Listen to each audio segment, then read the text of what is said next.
5th day of February. Woohoo, made it through January.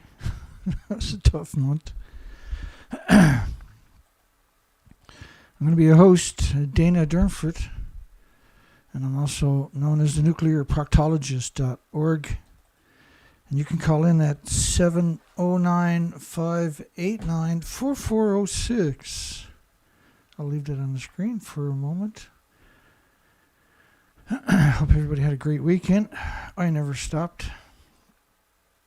Hence, there was no show last night. I was just too burnt out. I couldn't keep up with all the work on the weekend.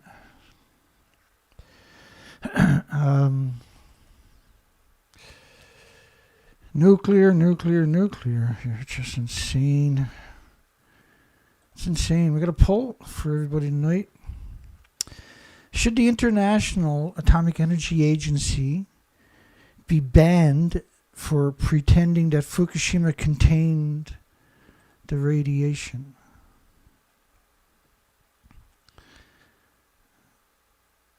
And I'm going to explain that to you. We're going to jump into the show. We're going to cover also Israel today. And we're going to cover that in about 10 minutes or less. And then back to the nuclear cycle, to the earthquake, to Pickering, Ontario. So, the International Atomic Energy Agency is claiming nothing got out of the fuel pools or the reactors at Japan. Every academic on the planet, when they first seen... I gotta change that picture. Every academic on the planet, when they first seen the picture of Reactor 3 and Reactor 4, knew that the fuel pools and the reactor cores were gone almost 13 years ago. But even today, they refuse to acknowledge it. What you're looking at is the world media. This is major media. It's ABC Australia behind me, who's currently at the press club at the White House, Cecilia Vega. BBC, Rupert Winfield Hayes, of course, is the biggest in the United Kingdom. CBS is the biggest in America. ABC is the biggest in Australia. And they're the worst scumbags at CNN on the planet. So they're claiming nothing got out of the reactor building. The fuel pools and the reactor cores are gone, but they're pretending they're in the building. Obviously, this is coordinated with the International Atomic Energy Agency. Reactor 3 lost its reactor core and the fuel pools.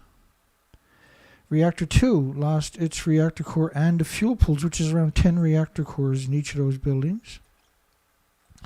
Reactor 3 and Reactor 4 are really easy to understand that they lost their fuel pools and the reactor cores in both of the buildings.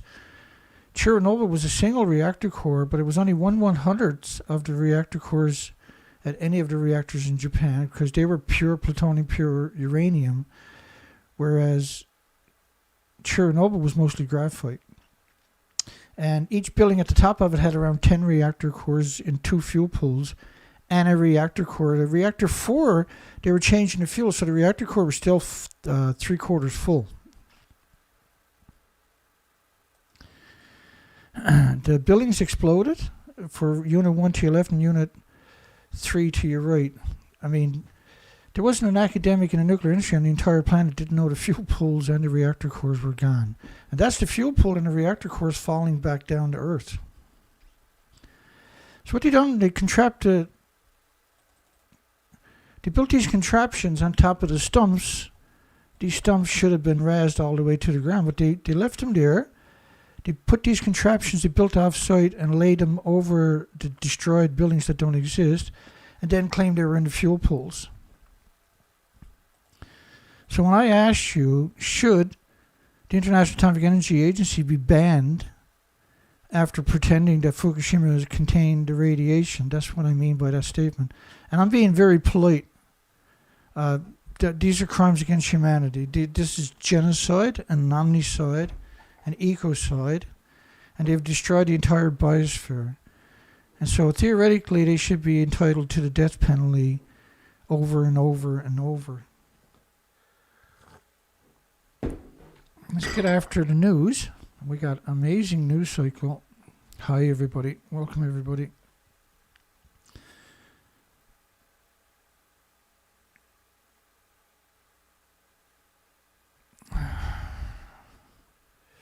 By the way, for you, just in case, fuel pools are at the very top of the buildings. The buildings don't exist no more.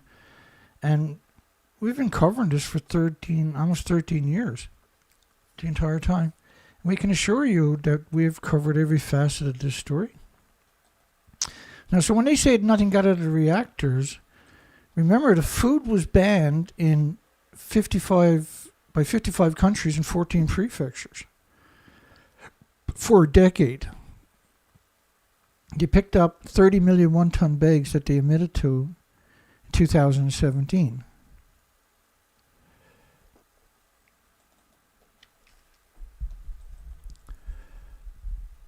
Let's talk about nuclear for a second. The global nuclear industry is in dire straits as production hits its lowest point in 4 decades. Well, it's been going down straight for 4 decades. They just twisted the words, the lowest point in 4 decades. It's been going steady for 4 decades downhill.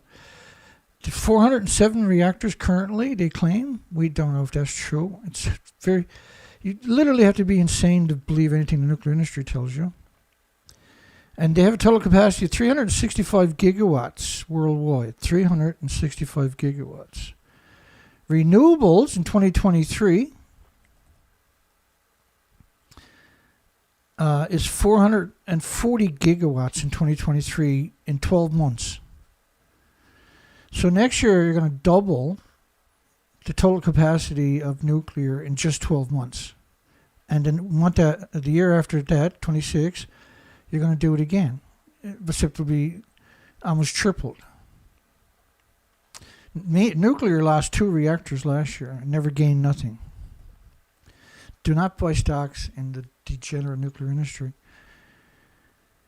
Explore Fukushima, the sake capital of Japan. So the nuclear wasteland I just showed you, where there's 30 million one-ton bags picked up, is the sake capital of Japan. And water from the mountain springs. So remember, they only picked up 3% of the farmlands in the communities. That's where they got the 30 million one-ton bags, where they scratched up to topsoil. The other 97% of the prefecture, they didn't try to mitigate at all. And you can't mitigate radioactive fallout, particularly when the reactors are still melting down and when there are so many of them that had melted down. So the water from the mountain spring is going to be the most radioactive water in history. And that the mold cultivated on the steam rise, and so mold is known to aggregate, like mushrooms, is known to aggregate massive amount of radiation. So there's many inconceivable amount of reasons to avoid everything in Japan at all costs. They're the scourge of humanity and the 8 million species. And the nuclear industry is the backbone of that. Nuclear disaster brought the world's attention to Fukushima, and then they say the region rebounded, and that the sake has long since been pronounced radiation-free. Well, that's true. They have pronounced it radiation-free. They've been doing that before they started picking up a single one of the 30 million one-ton bags, by the way. You can never be radiation-free of anything in Japan, let alone Fukushima prefecture itself. What they're doing is so evil, there's nothing in history to compare it to.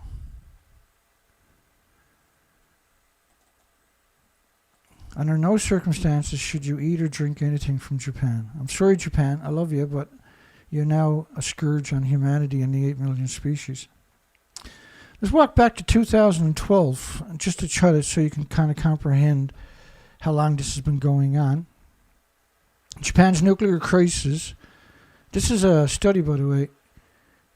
Fukushima Legacy of Fear. Legacy of Fear. As radioisotopes spread from the plant, the government was repeatedly forced to raise its recommended safety limits for radiation exposure to citizens and workers. Otherwise, it would have been legally required to evacuate the site immediately. So if they didn't keep raising the unsafe level, the original unsafe level, something like 120,000 times, they would have had to abandon the site. In other words, they should have abandoned the site. And if it was nuclear scientists, and if only nuclear scientists, nuclear academics, nuclear corporations were allowed at Fukushima, they would have abandoned. Nobody would have ever went there. It's the homeless and the destitute and the victims of society, the immigrants who don't speak the language, who don't understand nuclear at all. That's your heroes. And they have died by the thousands. And that has been covered up and denied these absolute heroes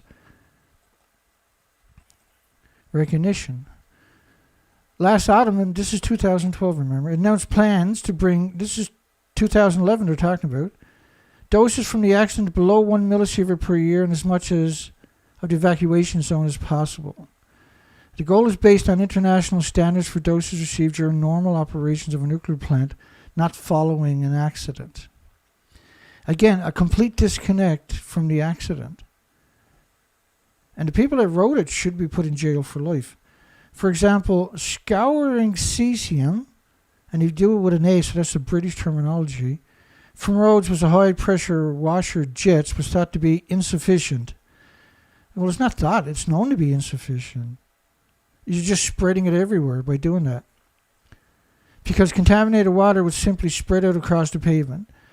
The engineers have modified the system to recover the contaminated water, purifying and recycling it. So they have ELP systems for their pressure washers, is what they're saying. The ELP system, by the way, doesn't work. So you really should bring back burning them at the stakes. That's the only incentive to stop them from destroying every species on the planet. And I don't know if that'll actually work. The industry is completely disconnected from any morsel of reality. So let's talk about Israel. It's insane. It's suffering from mass Stockholm syndrome. Every generation of kids have to serve in the military, and who are they going to attack? They're going to attack the Palestinians that don't have tanks or aircrafts or jets or drones or helicopters or navies or anything else or weapons or missiles or anything to fight back with. They throw rocks. And so with that kind of disproportion, they allowed this rogue group to go in there, which is known as Hamas. And they've killed and displaced over 5 million Palestinians, but they couldn't get any of the Hamas. Even today, they barely got any of the Hamas. That's on purpose, right? They need a boogeyman. So Israel's pursued genocide case against Iran. Israel is. Because Iran they claimed, openly advocated the destruction of Israel.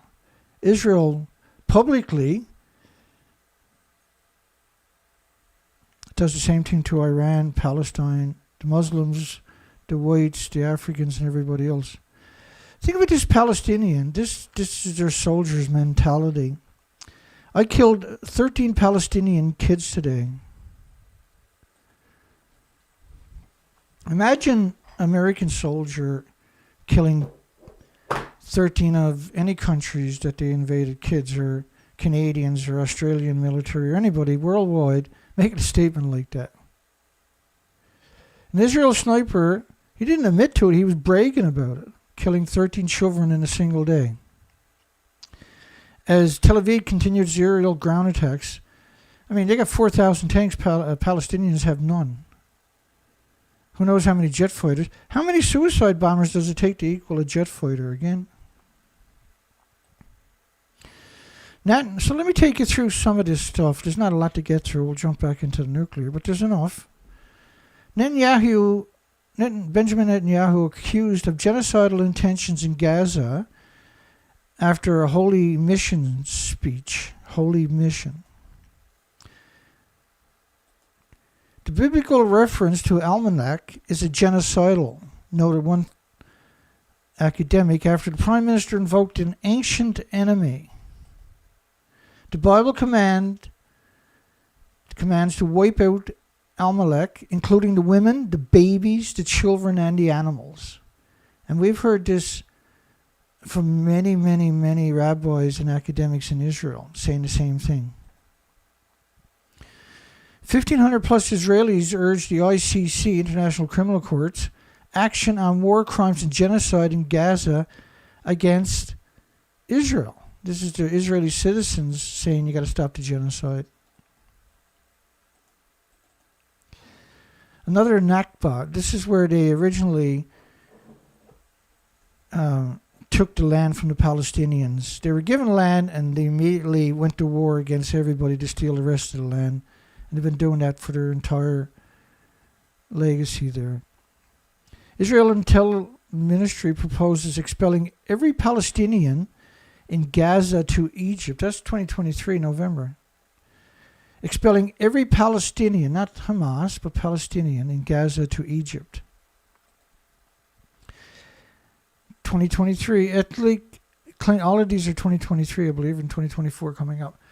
Ethnic cleansing in Gaza as a brutish global order returns. So everybody's calling it ethnic cleansing and genocide. Euromed calls for the immediate UN or EU action against Israel's genocide in Gaza. Israel's never looked like this. They've destroyed everything in Gaza. Everything. And the little tiny spot that they have all the refugees, the 1.9 million refugees pushed to, at the 2.2 million, they just started attacking that 2 days ago.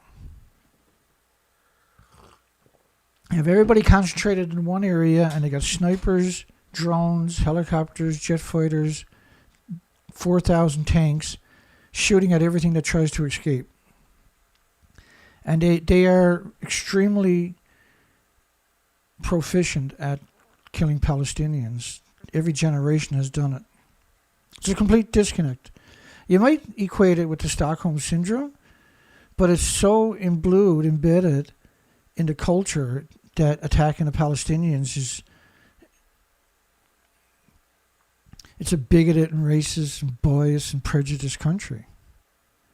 And every facet of those words too. Israel tells Gaza residents they risk being identified as terror accomplice. They need to justify what they're doing to themselves, and they need the children that they call the soldiers, these are children, to feel good about what they're doing. UN officials called Gaza's situation a genocide. This is Israel's actions are listed in genocide conventions.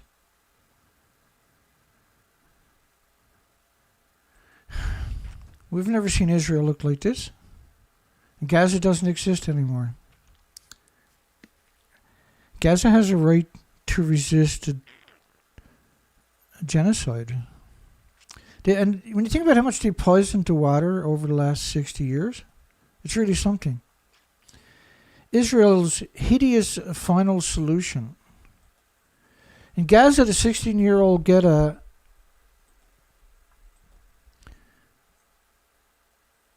that Israel created, it seems that we're looking at Israel's own hideous final solution. I mean, when you look at the destruction, it's pretty obvious these are all apartment buildings. I got no concept of why the world let them get this far.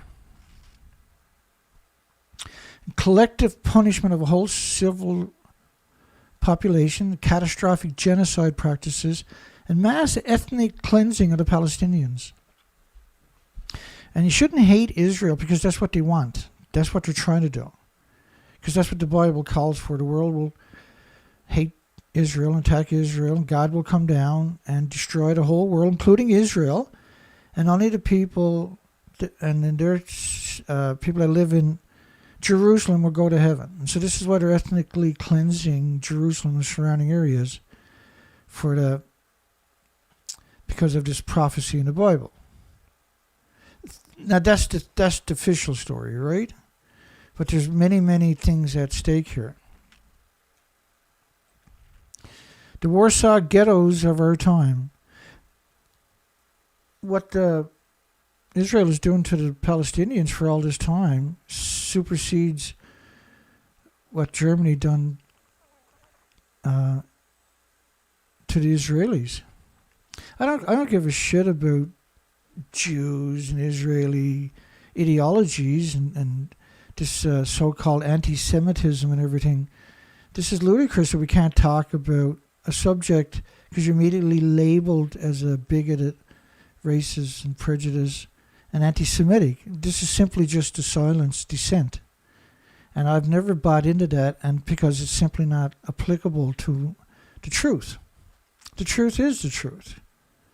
Not splitting hairs, it's just straight up facts. So now Israel plans, and this was yesterday, ground attack on Rafah, which is the last refuge for the Gaza's displaced. You're talking about 1.9 million people. So go back to October the 6th, when Israel was attacked, allegedly, by Hamas. And Hamas flooded over the border, the most protected border in history, with the most sophisticated detection equipment in history, with the most motivated military in history, that the children are raised and they're put on that. Any children going after their soccer balls, shoot them on sight as an incentive for the other Palestinians never to come near the fence. It's unbelievable, the disconnect, the cruelty of the Israelis. I'm going to play a clip from an former Israeli soldier. And we got a few of those clips coming up. Let's play this one. This is self-explanatory. They're talking about Israel and how the hell did people get across the border without opposition. When I saw the attacks, my first thought, literally, was, how is this even possible on that border that it could be breached by so many people simultaneously? One would have expected, if an attack had been successful, that the number of people who got through initially would have been small. You know, if 5 people had gotten through out of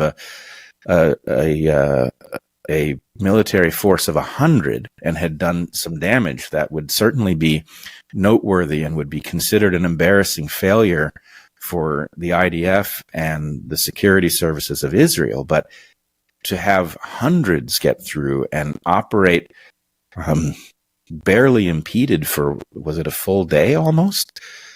This seems like it is not. If somebody submitted it as a script, you would say that is implausible. And so it did lead me to wonder what could possibly explain such a failure. Incompetence seems inadequate. Right, and so for the whole day, these so-called attackers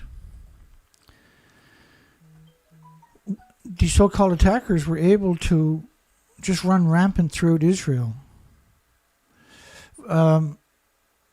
Obviously, this was allowed to happen to justify slaughtering and destroying Palestine. By the way, Jerusalem used to be the capital of Palestine. Israel plans ground attack on Rafah, last refuge for the Gaza displaced. The southern area is designated as a safe zone for the Palestinians.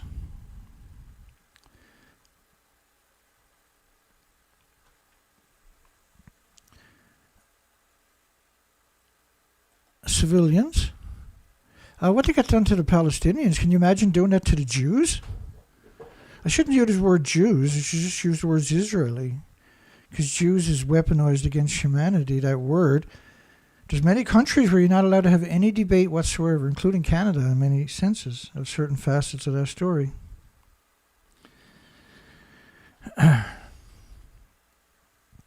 The last place designated as a safe zone by the Israeli army in Gaza comes under threat, while Israel continues to hamper the flow of aid. So they were just ordered to stop doing it. Israeli Defense Minister Gallant, who's just a disgusting parasite, said in a post on the social media platform Twitter, so using social media is okay for them, but it's not okay for me to do this. I can't use social media for this, but it's okay for them to put out their propaganda. Well, I'm only stating facts. And so this is just like a little interlude where we're going to cover Israel. And this could take another 10 minutes or so. because it's complicated, and I don't want to short-change the victims. About 1.9 million of the Gaza's 2.3 million people are crammed into Rafah, which is supposed to be a no-attack zone. The barbarized population there lacks everything: toilets, food, water. They're unprepared for winter, no blankets or suitable clothing. And they're being attacked, by the way, with depleted uranium munitions. The majority of Israeli tanks, that's all they fire. All of which puts them at risk of getting sick. Well, you're not going to avoid getting sick because you used so much depleted uranium. Constant uranium clouds hanging over Gaza. Because the uranium clouds, they don't move like a normal cloud. They'll just sit there sometimes for a week or more. They're such heavy clouds. Galland's statement shows a total lack of caring for the people in Rafah that already face desperate conditions, unlike anything the current generations of Israelis have ever faced. They've been crying about what Germany done to them, but the whole world came to their defenses. And they're addicted to that now, right? The whole world, they figure the whole world owes them because of the propaganda for all these years. For many, it's increased the level of panic. They don't have anywhere else to go. And it's the last refuge for the Palestinians. And beyond is only the Egyptian border, and that's closed off. So they're shooting turkeys in a fishbowl, right? That's what the Israelis are doing. A businessman and his father of 6 told a Reuters news agency, which are scumbags, I might add, that if Israel tanks keep coming, we will be left with 2 choices: stay and die, or climb the walls into Egypt.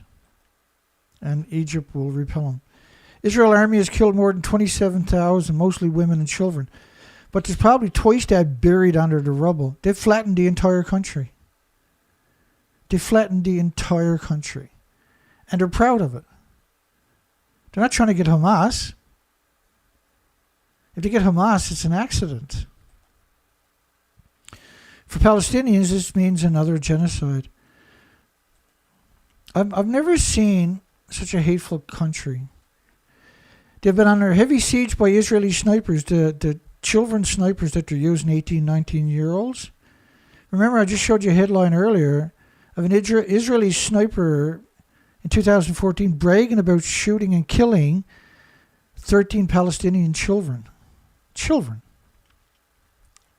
Hiding away and killing children. The truest act of cowardness. The most reprehensible act of cowardness. Israel propaganda. So Israel was promoting this propaganda in the medias and social network. And what Gaza could be like if Hamas didn't exist. But of course, everybody understands Israel created Hamas in the context of Palestine. But this is their propaganda, that if Hamas didn't exist, Palestine would look like this. Israel just hates Palestine because of the Bible. It doesn't matter if Hamas existed or not. They still attacked them long before Hamas showed up. So they're showing this is the pro-Israeli advert.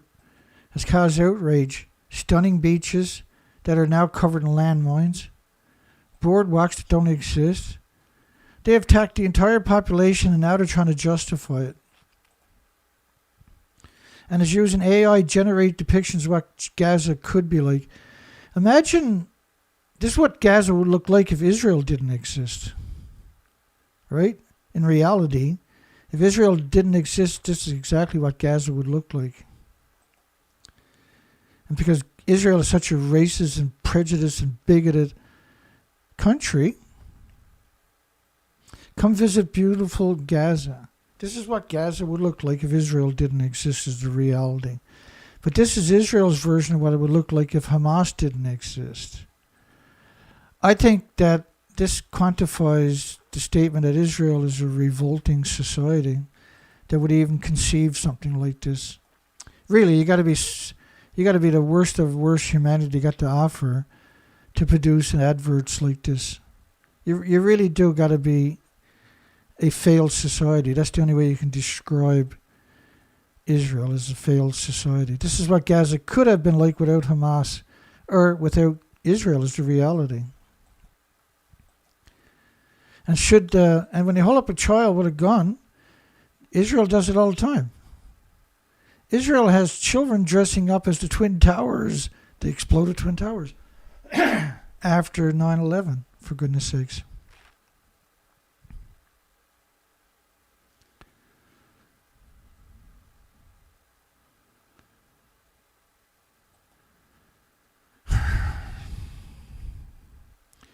It's so hard to believe that they think they're justified.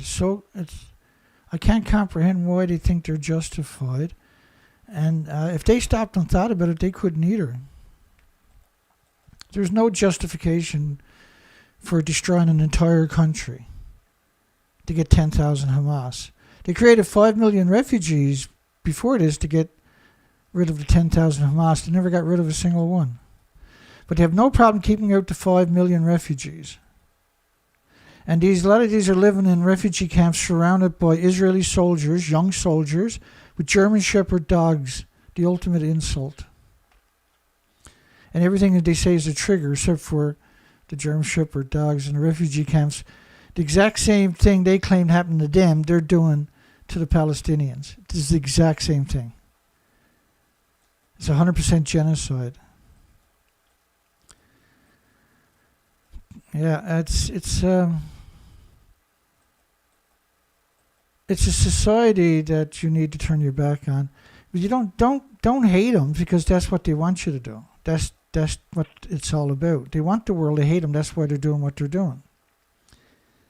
And yes, but don't hate them in the context that they want. Just boycott, divest, and sanction. Don't buy anything from Israel. If you do, burn it. Make a video, burn it, and post that on the internet. Show your contempt for that administration, for that ideology. I mean, Israel is the fourth biggest misery production machine, the fourth biggest weapons producer on the planet. And what does the fourth biggest weapon? How do they make money? They need misery, right? They can't make money without misery. The whole country is completely disconnected. Their whole country is operated on misery. And so they're a country, in many senses, that are a threat to humanity and the 8 million species on their own. They don't care about anything, including themselves. They raised their children to be scumbags. They raised their children to be murderers. What does that tell you?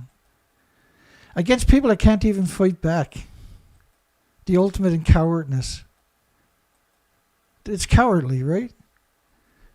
The Israeli raised their children to all kinds of weapons and tanks and aircrafts and drones and ships, and you can't even make it up, the equipment that they got. And to attack people that can't fight back. Could Israel win a war against a real military? Of course not. Do you think they would even try? Of course not. I don't think they can win a war against any country. They're so used to shooting the fish in a fishbowl that if they come up against a well-armed military, they'll be slaughtered right away. They live in a fantasy the entire time. And when you think about the cruelty of what they're doing, let me go backwards for a second. It's a little shocking that they think of themselves as a society. They're just a misery machine. They're just a worthless society, right?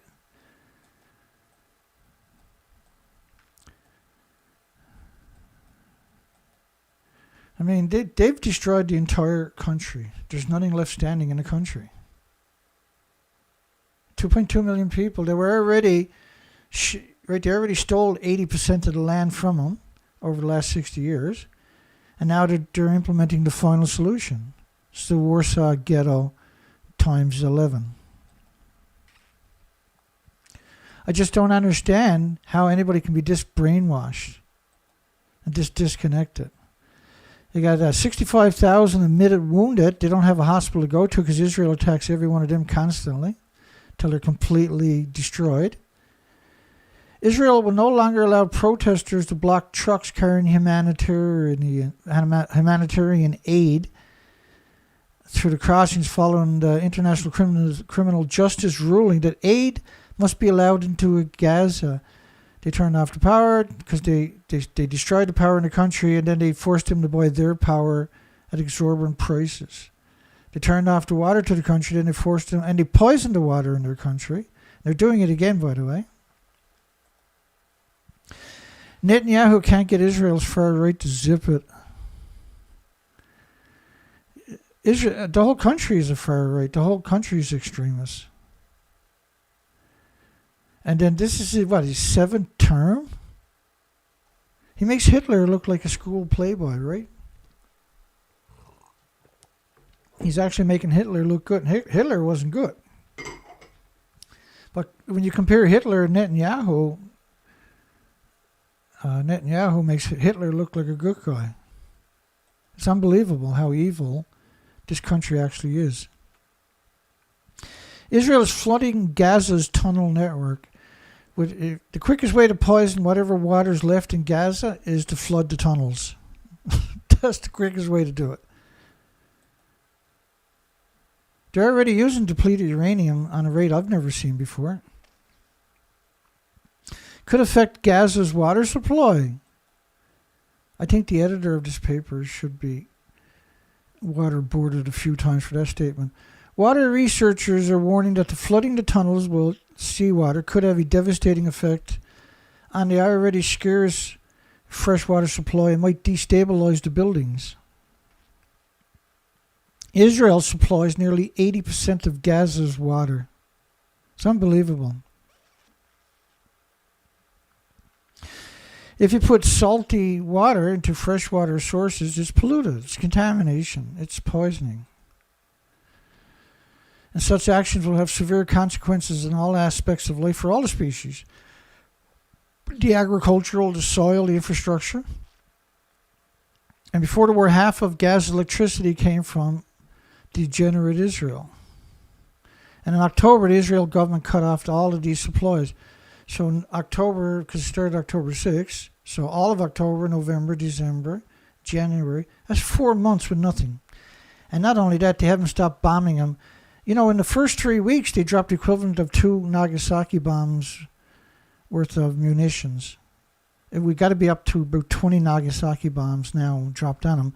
And a lot of that is depleted uranium munitions, the 155 millimeters, which is what the tanks fire, right? It's literally the stupidest thing imaginable because they're right alongside of shitty Israel. Before the war, around half of Gaza's electricity came from Israel. Over 800 Western officials denounced the government's pro-Israeli policies. See, if they had to worry about tanks, they wouldn't be out there sitting, would they? It would look like Ukraine, right? They don't have to worry about tanks attacking them. They don't got to worry about drones attacking them. They don't got to worry about helicopters or jet fighters or the navies or a well-armed military attacking them. Literally the most cowardly thing I've seen in a long time is what Israel is doing. It's truly the most cowardly thing I've seen. It's very hard to compare it to anything else because it's such a cowardly thing. More than 800 civilian servants from the United States, United Kingdom, European Union released a statement on Friday criticizing their government's support of Israel in its war in Gaza and warning that such policies could be contributing to war crimes and violations of international laws. As Israel's military continues its deadly offensive in Gaza, the official emphasized that Western governments risk being complicit in one of the worst human catastrophes of the century by failing to hold the Israelis to the same international humanitarian aid, human rights standards they apply to other countries. It's a disgusting country. It has infiltrated most countries and destroyed your liberties and your freedoms and your health in many ways. Coordinated by civil servants, European Union institutes, the Netherlands, the US, was endorsed by civil servants in Belgium, Denmark, Finland, France, Germany, Italy, Spain, even Germany. Imagine that. Sweden, Switzerland, and the United Kingdom. how the Holocaust shapes Israelis' war in Gaza. And remember, when this first started, Israel, many of the public mouthpieces in the media, the Israelis and the pro-Israelis, called it Israelis 911, which is very, very interesting statement. Many Israelis draw a parallel between Hamas and Nazis. Many people worldwide think of Israeli as Nazis. They're literally doing the exact same thing they complained about. Exactly. It's unbelievable how disconnected they are from being a human. Others say the government is overplaying fears. The horrors of the 1940s pervade the political debate, and Prime Minister Benjamin Netanyahu, joined by many other prominent Israelis, was quick to compare the Islamic military group Hamas to the Nazis for the assault of October the 7th, which killed 1,200 Jews in the worst pogrom since the Holocaust. They killed 1,200 Palestinians every year that they've been there. For many, the attack is a sign that Jewish people are facing another all-out battle for their very existence. No, that's just the military machine itself says that. Israel admits burning hundreds of people on October the 7th. Think about this statement now. Israel admitted to burning hundreds of people, of their own people, on October the 7th, and Hamas. It simply makes no sense that 200 bodies that were burnt, because the original numbers was 200 higher than official numbers right now, because 200 of the burnt victims that were burnt so bad were actually Hamas, they said. So how did Hamas burn themselves?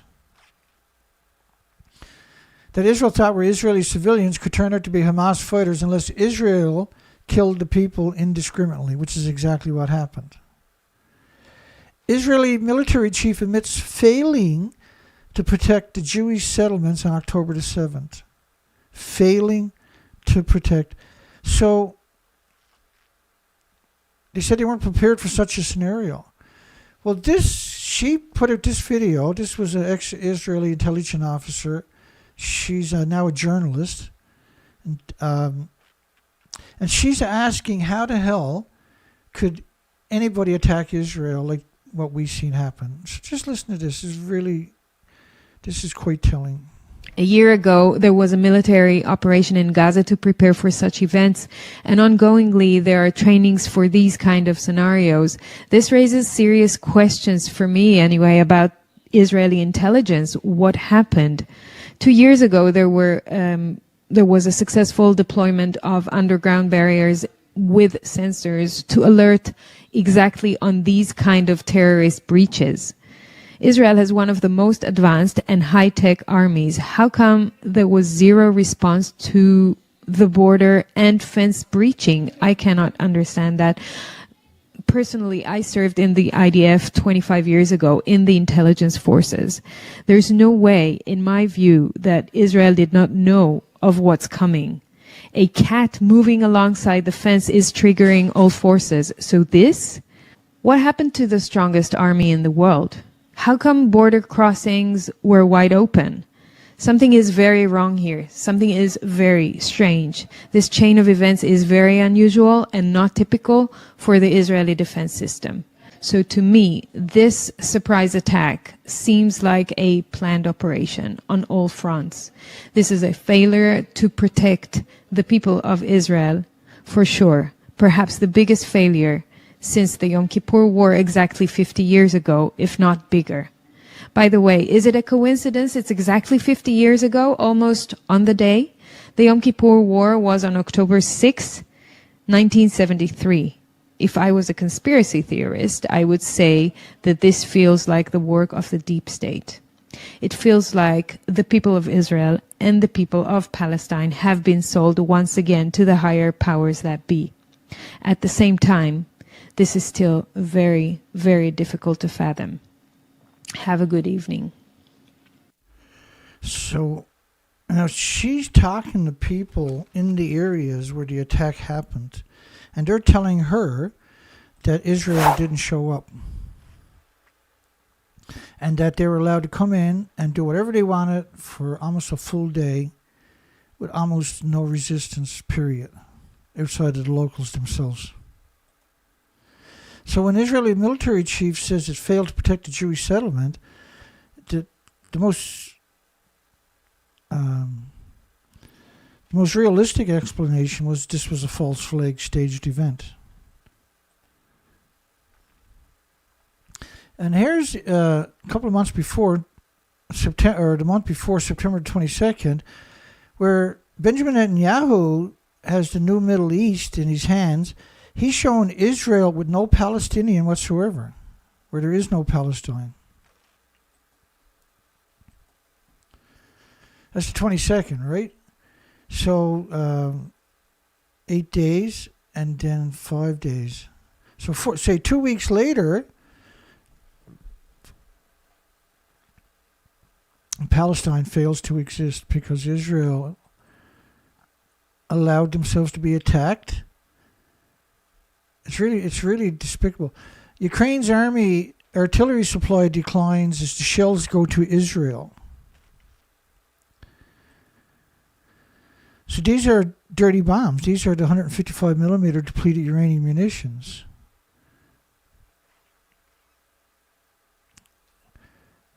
So the month before, this was another story. In September, depleted uranium shells. Why are they used and are they dangerous? Yeah, these have already gone through a chain reaction. You contaminate the entire country, the water supplies, the farmers' fields, the schools, the communities with this stuff. Israeli army behind many settler deaths during the initial Hamas attacks, as a report. This is the Hannibal Collective.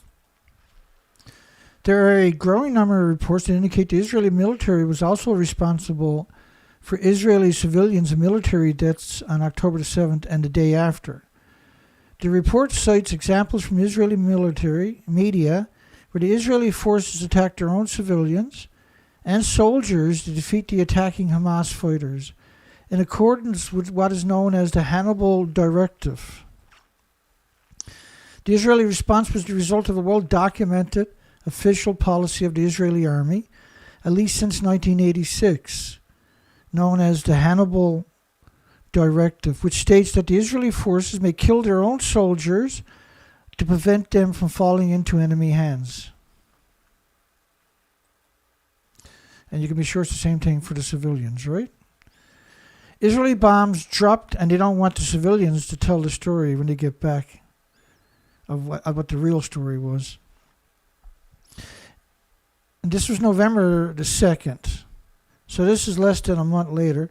Israeli bombs dropped on Gaza equivalent to 2 Nagasaki nuclear bombs because the depleted uranium they're using also has plutonium in it. How the Holocaust shapes Israel's war in Gaza. I believe that's the last story. Or just about the last story. I'm going to jump back to the nuclear. For many, the attack is a sign that the Jewish people are facing another all-out battle for their very existence. First off, they have attacked Palestine for 70 years almost. And Palestine, the Hamas, which is, as far as we know, was created by Israel to justify destroying Palestine, right? An all-out battle for their very existence. The Minister for Affairs and combating anti-Semitism for a military-industrial complex. There was no question of the stakes. This is a war against the Jewish people. It's not an opinion, it's fact. And the original, because I collected the first war, I collected everything that showed up.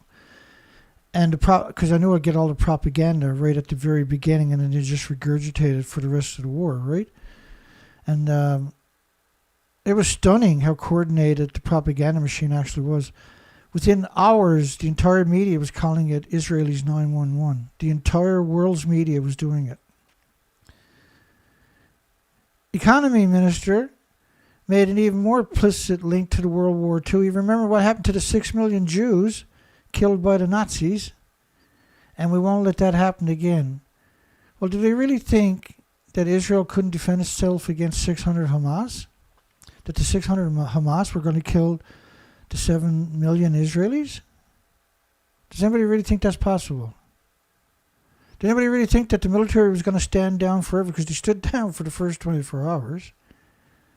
So to suggest that because 600 people came into their country, that should never have been able to happen, because they've been through this, they say, for 60 years. They protected the borders, built them up. They have underground barriers. They have the whole thing. And they had 600 or more so-called Hamas come in their country and weren't repelled.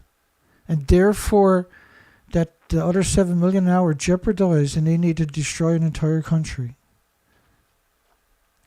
I don't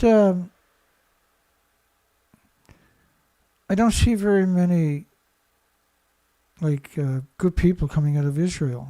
You just see this regurgitation machine where they only regurgitate the propaganda as if this is somehow a Holocaust. Well, it's a Holocaust against the Palestinians, that's for sure. We did promise as a Jewish state we would never have a program going on for hours and hours, an unimpeded massacre. For hours and hours.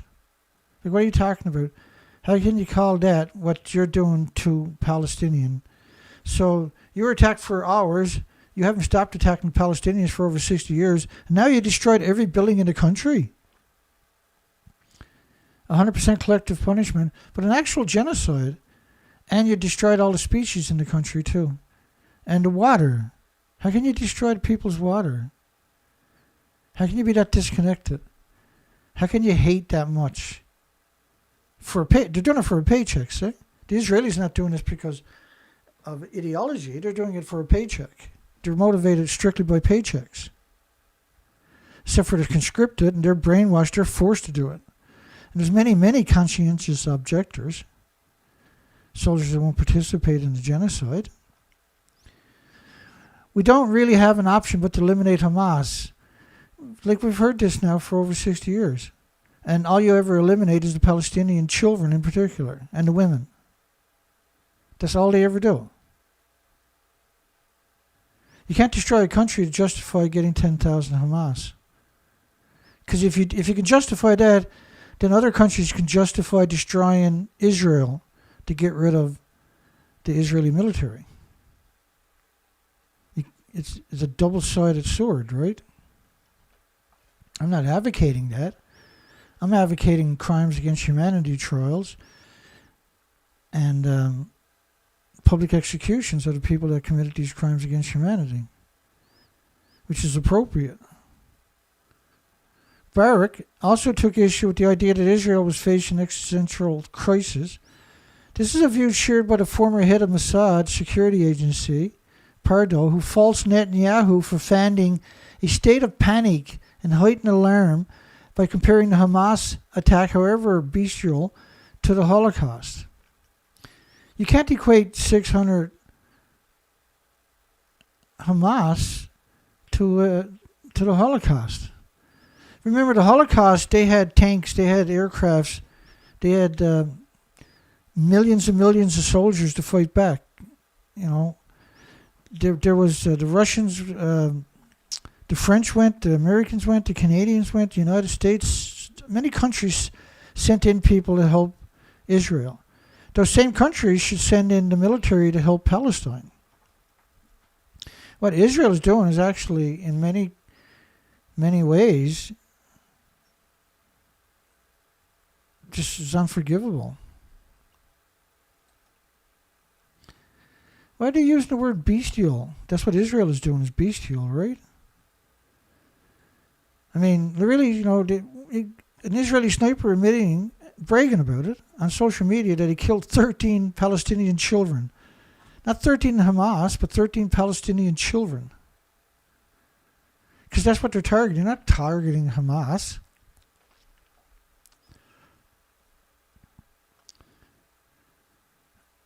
Pardo said Defense Minister Gallant, who we covered at the very beginning, gave a false impression when he argued that this is a war for the existence of Israel. as a prosperous state. Think of it as statement. And their biggest moneymaker is weapons. They're the fourth biggest weapons producer on the planet. And what's the first thing to do? They begged all kinds of countries to give them money for weapons. They knew exactly what they were going to do long before they done it. The script was probably written 10 years ago, at least in 2014 for sure. And Mossad's former chief, Pardo, cast that as hyperbole, noting Israel has the best army in the Middle East. And if they had have done what they were supposed to do, they couldn't do what they're doing now, see? The only way you can do what they've done now is by allowing those people to come into their country. That was the only way they can pull this off. That's what they did. Holocaust comparisons are historically inaccurate and feared. They were warping thinking while letting the Netanyahu government evade blame for failing to prevent the onslaught. It was 100% orchestrated and scripted. The whole thing was. Since October the 7th, politicians and others invoked comparison to the Holocaust. What Israel is doing to Palestine is a Holocaust. Unequivocally. There's no way to deny it.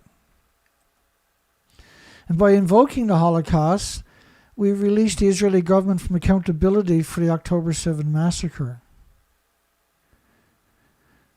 Oh, like they were vicious. If you talked about Israel and Hamas and you didn't mention October the 7th, then you were considered anti-Semitic in all the media, right? Hamas attack should never happen. It would not have been so deadly if the Israeli government and the army had done their jobs, period. Bottom line.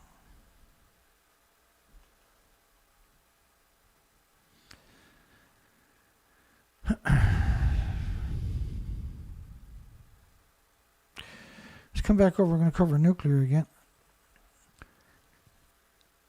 Should the International Atomic Energy Agency be banned for pretending Fukushima contained the radiation? And so at the very beginning I explained that for everybody. We'll explain it more as we get through here.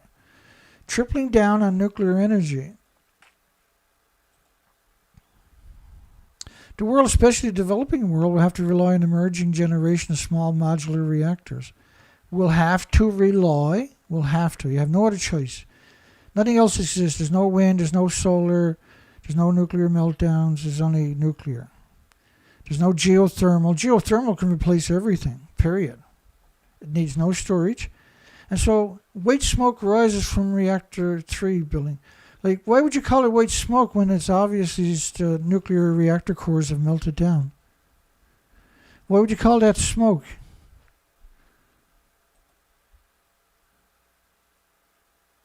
Like, my goodness, why would you call it smoke? If you stood in that smoke for a split second, if you try to run through it, you'll die immediately. It's not smoke, it's pure uranium, plutonium, and 1,000 other fission products. Further, nuclear reactors in advanced economies average 35 years of age and face widespread shutdowns, with a quarter of the existing capacity projected to be offline by 2025 due to aging infrastructure. Advanced average 35 years of age. Nuclear goes backwards again and again and again and again. As wind and solar enjoy another year of record growth, well, where's geothermal? Where's the storage? It all exists, and it's unbelievably efficient, but yet it's missing from the equation, so you don't think of any other solutions. Nuclear power suffered a net loss of 1.7 gigawatt capacity 2023, whereas renewable capacity additions amounted to a record 507 gigawatts, which is equal to about 640 large nuclear power plants in 12 months. In 12 months. Which is almost double all nuclear power plants currently on the planet. In 12 months in renewables. And that's 50% higher than 2022. So next year, renewables, despite the fact that the price of commodities have skyrocketed due to the false flag of Ukraine and Russia, Right, this was meant to happen on purpose, obviously. You double the prices of gas, of coal, oil, of rock commodities, chip rock, and everything else. And so, in order to build renewables, you need, the prices went up dramatically, but they still almost doubled the entire capacity of nuclear in just 12 months. But between 2022 and 2023, we more than doubled, almost tripled the total capacity of renewables and the animosity equivalent of nuclear. So it was actually a 930 gigawatts of renewables versus 365 of nuclear. In just 2 years, you produced 2.5 times more nuclear in just 2.5 years with renewables. And the storage is available. There's endless storage solutions out there for renewables too. It's 100% capable of base load power. Japan to provide up to 6 million yen to households hit by the Noto quake, which is 55,000 Canadian. 55,000 Canadian. Up to 3 million yen will be provided to households depending on the damage to their homes. In addition to 3 million yen will be given to those with elderly or disabled members. So 25, 26, 27 million, or 27,000 Canadian extra. The Prime Minister ordered an acceleration of construction of temporary housings. And he also indicated a plan to take measures such as lowering interest rates on housing loans. Like, this is a 3,000 to 4,000 year old fault line that ruptured. That ruptured. In 2020, they averaged before that 20 quakes a year. For the last 3 years, it's been 8,000 quakes a year. Why would you build your house back in that place? And now they're claiming, we're going to be covering the moral story, they're claiming 170,000 soldiers went in the Noto Peninsula right away, folks. They're claiming 50 helicopters were used. The biggest deployment in history was used for search and rescue and to bring in supplies to the victims. I'm not kidding you. And we covered that for 30 days, the first 30 days. So why are they making up a story like that for? That was the Japan Times. And we'll be covering that as the head story tomorrow on tomorrow's show. 1 month after the Noto quake, challenges remain in restoration efforts. Where is the 170,000 soldiers? They just started taking volunteers last week. There is no soldiers. Yeah, they're there, but they're on the outside. They're not on the peninsula itself until day 25 or something. With about 14,000 people, in fact, for the first 18 days or so, 30,000 people were surviving on a slice of bread and a cup of water. Not a glass, but a cup of water a day. Yet the official story now, I'm going to show you tomorrow night, is 170,000 soldiers flooded in.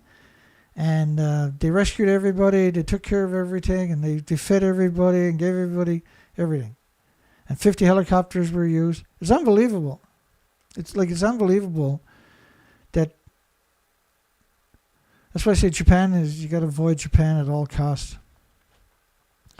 Avoid everything from their country at all costs. There were 14,000 people still living in evacuation shelters. And more than 46,000 homes in the prefecture were severely damaged or destroyed. Severely damaged, aka destroyed.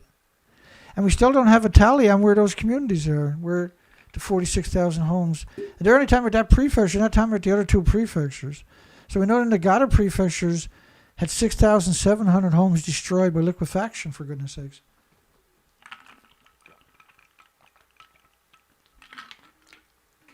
Right? So that's 53,000 homes.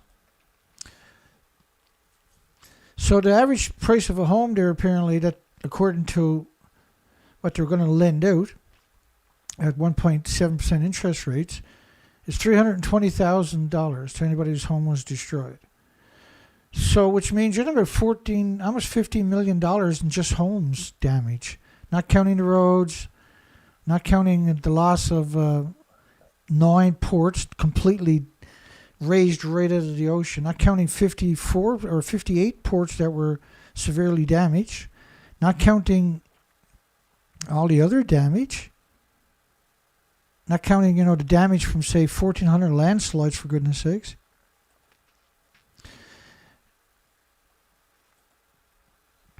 And then you put people in these school gymnasiums with a high roof. There's no way to keep the heat in, right? There's no electricity anyway.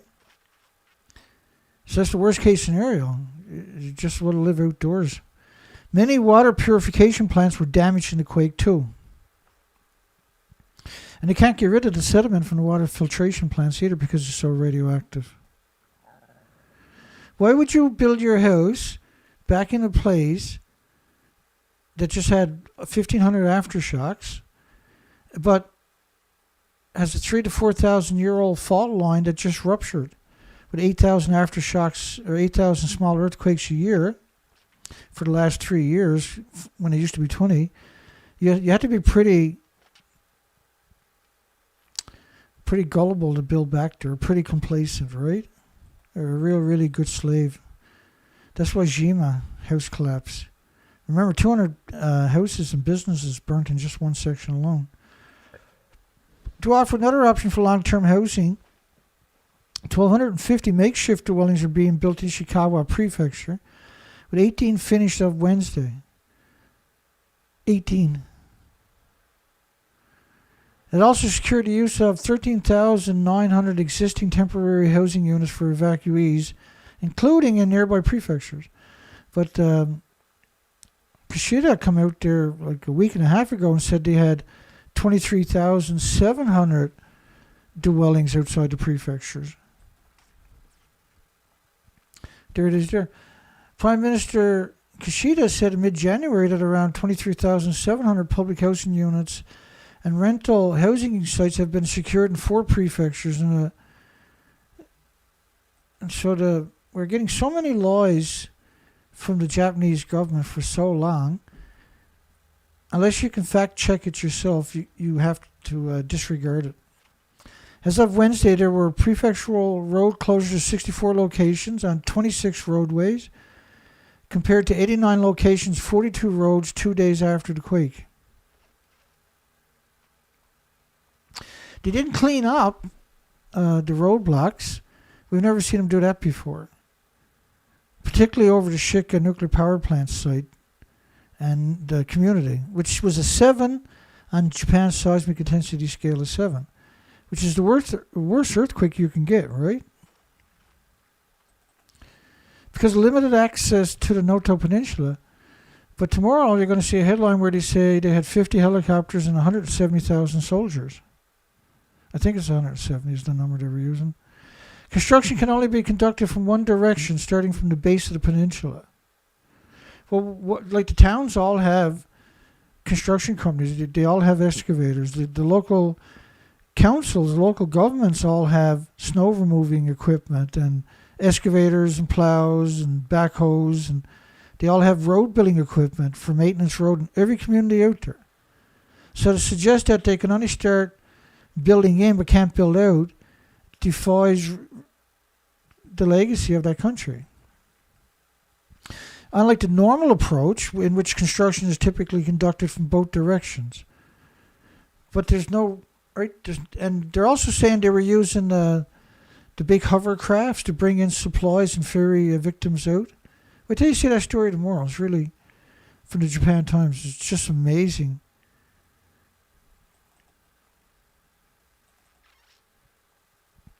Fatigue sets in for Japan's earthquake survivors facing a long road to recovery. Over 30% of the shelters failed to open after New Year Japan quake, causing overcrowding. 30% of the shelters failed to open. The Noto Peninsula earthquake registered a lower 6 or stronger on Japan's 7-level seismic intensity scale, failed to open, resulting in overcrowding at those that were. And then people had no supplies, and so they broke into the vending machines at the schools because they had nothing. And some vending companies actually charged them, where others didn't. What were you supposed to do? According to the disaster prevention plan, the center has a capacity of 141 people, but the number of evacuees that eventually swelled to about 5 times more, around 700. This is one example. And when a 25-year-old employee arrived at the center around 8:30 p.m., he found empty cardboard boxes that were supposed to contain supplies scattered on the floor. The facility stockpiled water and food for approximately 300 people, and the supplies ran out on the first day. The following day, only a few items arrived. Staff members distributed 180 milliliters of water to each person while bowing their heads and saying, "We only have this much." 180 milliliters is 0.18 of a liter. It's like a little cup.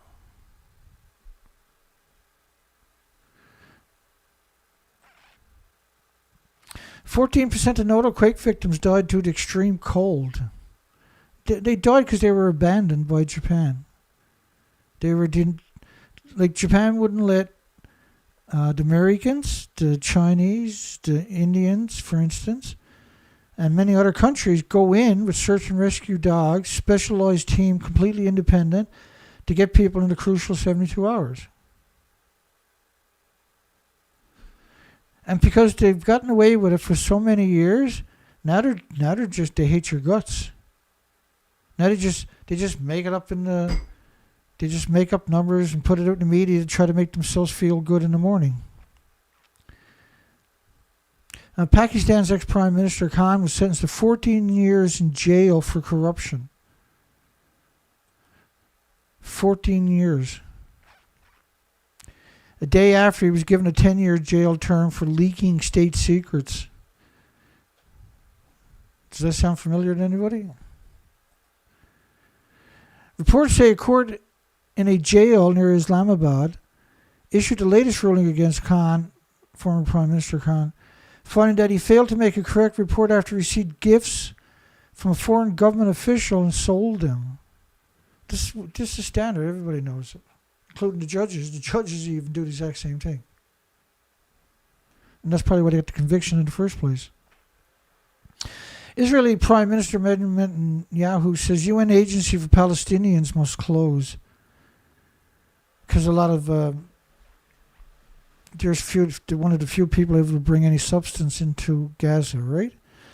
So Benjamin Netanyahu, why isn't that man in jail? Why isn't he charged with crimes against humanity? Why is he still in a position of authority in the country? Why is the country listening to a known criminal who has many court cases still against him for the same things as Khan did, for instance? Like a really, truly revolting parasite. You can't call him human. He doesn't have a single attribute of a human. Call for UN agency for Palestinian refugees to be shut down, saying the mission has to end. And Israel has accused some staff members of the UN of being involved in the Hamas attack on Israel. They just make it up. And because if you say anything against them, you're anti-Semitic. It doesn't matter if you're just trying to have a conversation. You're anti-Semitic. You don't agree with Israel, well, you're anti-Semitic. I'm sick of that nonsense. I'm not buying into this shit. The allegations have led a number of donor countries to pass funding to the UN. Well, these donor countries, obviously, the people in those positions make the decisions are the Israelis. Israel continues its genocide in the southern city of Khan Yunis and other areas in Gaza on Wednesday. This is genocide. This is a Holocaust. The Israelis committing a Holocaust against the Palestinians. International Atomic Energy Agency reaffirms Japan's treated water release in line with the standards. Well, we got a poll tonight for UN. It's a very simple story. Should the International Atomic Energy Agency be banned for pretending Fukushima contained the radiation? International Atomic Energy Agency shouldn't exist. It 100% has no right to exist. It's claiming that nothing got out of this Nothing got out of these buildings. Nothing. So therefore, the water is safe. Well, the tanks are empty. The tanks were built to make you not realize that this has already lost its entire inventories. And they're saying that the tanks, if you released everything in the tanks, is equal to 3 grams of sugar. Like, when is this world going to grow a set and speak out? Because I can't find a single person out there that'll show you those 2 pictures.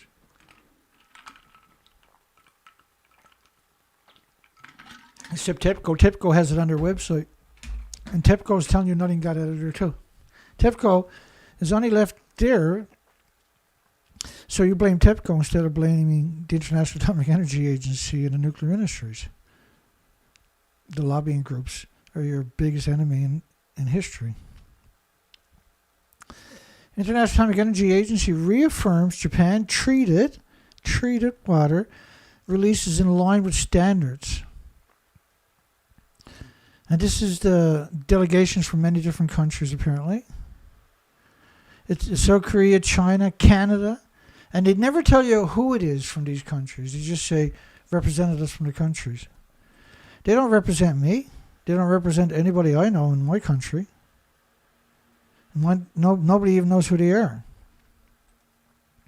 And the media is too happy to come out and cut your throat. It's way too happy.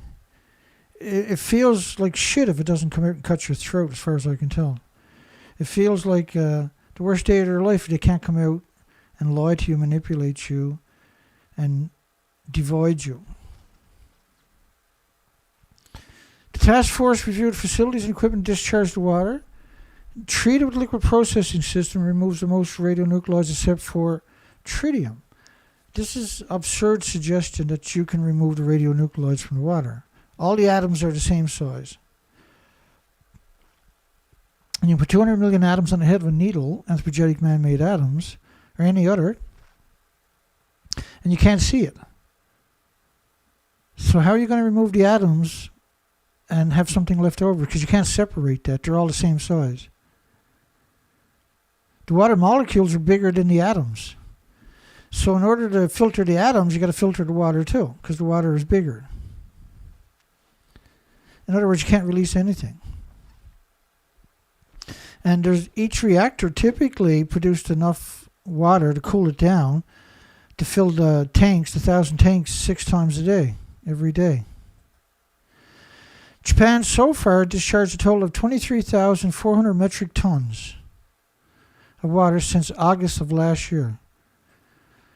Like, there's no way to contain anything there. It's wide open. Everything was gone by day 6. I apologize for being honest. A key step in decommissioning the Fukushima number one nuclear power plant that suffered nuclear meltdowns. Suffered nuclear meltdowns. Suffered. What a strange way to frame something so important. Something so catastrophic. Call it suffered. As if the plant was the only thing that's hurt. They're growing food, and each of these prefectures I got listed to your left is 14 prefectures. Each one of them is producing 1 million or 1 billion pounds of rice roughly a year. What do you think they're shipping all that to? What do you think 55 countries banned the food from 14 prefectures for a decade? Those people that done it got replaced, and then the restrictions were removed. International Atomic Energy Agency, Fukushima Daiichi treated water release meets international standards. The UN nuclear watchdog, this is not a UN, United Nations nuclear watchdog, United Nations. They don't have any sovereignty, they don't have any, they're not a regulatory agency. They can't regulate your country or your nuclear industries. They can't compel any country to follow their suggestions, because that's all their suggestions. They don't have any laws in their favor whatsoever.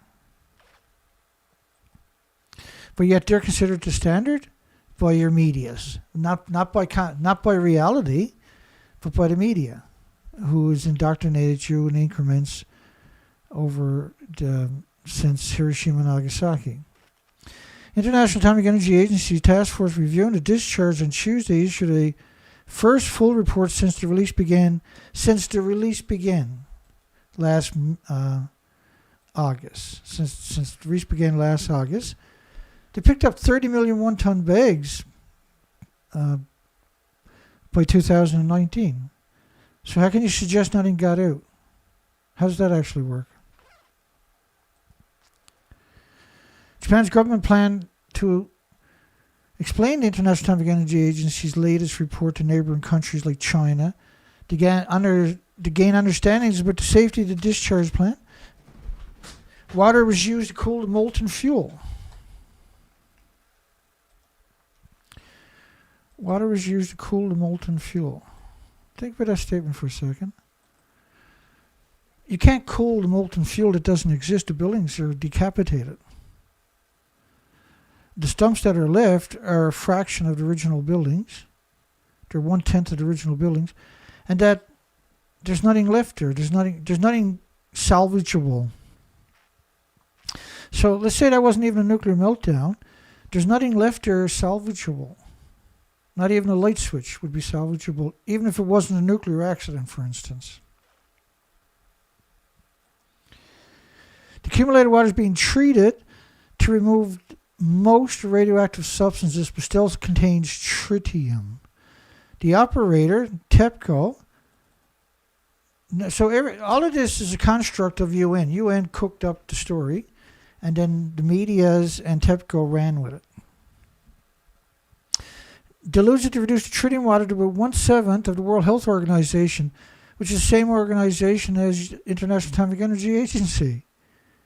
And the World Health Organization are both the same organization, same as UNSCLEAR and IRPA and the IPRC and the IAEA. These are all the exact same organizations, UN. Like you can't have the same organization as the checks and balances of each other. There's no corruption there going to happen, I'm sure. It's just total corruption. So just to be clear, because there's lots of people that come through and don't understand the big picture, let me explain the tanks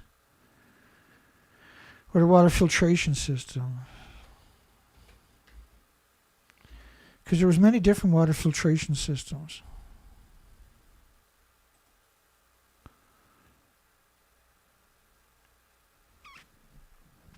Just bear with me. It usually pops up. There it is.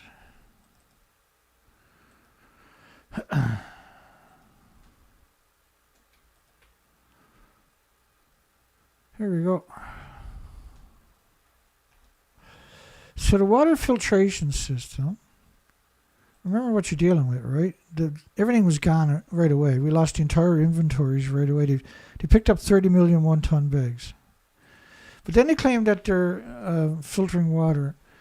And now, so when you look back at the documentation, what you end up looking at is, in 2014, April, 3 years, 1 month later, TEPCO was unable to bring the contaminated water issues under control. So the Advanced Liquid Processing System, ALPS, is yet to function reliably. Okay, so that's 3 years, 1 month later. So let me do this another way.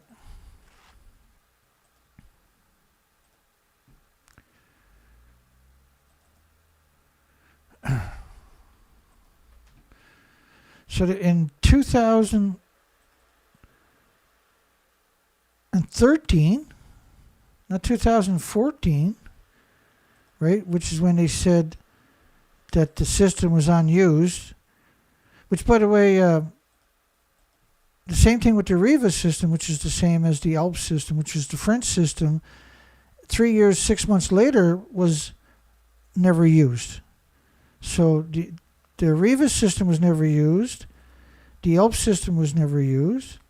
So in 2013, the year before, they had 1,000 tanks. You know how many tanks they have today? They have 1,000 tanks. So let's just say that they were putting the water in the tanks because the Riva system didn't work, and the ELP system didn't work. So let's say that they did, because they admitted, that's Mary Yamaguchi, by the way, the known machine for the propaganda, had 1,000 tanks. In 2013, you got 1,000 tanks today, right? 11 years later. So it meant that if you were collecting the water and you were putting it in the tanks, that the water in the tanks is so radioactive by the liter, it's a lethal dose by the liter. So if you try to filter it,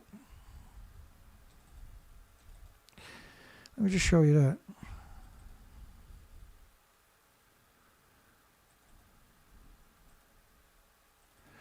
So they admitted it was actually 2.2 sieverts of beta per liter. 3 sieverts is a lethal dose, but if you got 2.2 sieverts a liter of just beta, you're going to have the same in alphas, neutrons, and gamma. So a liter is more than a lethal dose for a human just walking past it. So if you take 1,000 tanks, which they said they had in 2013, if you fill up a single tank at those numbers, you can never build another tank on site.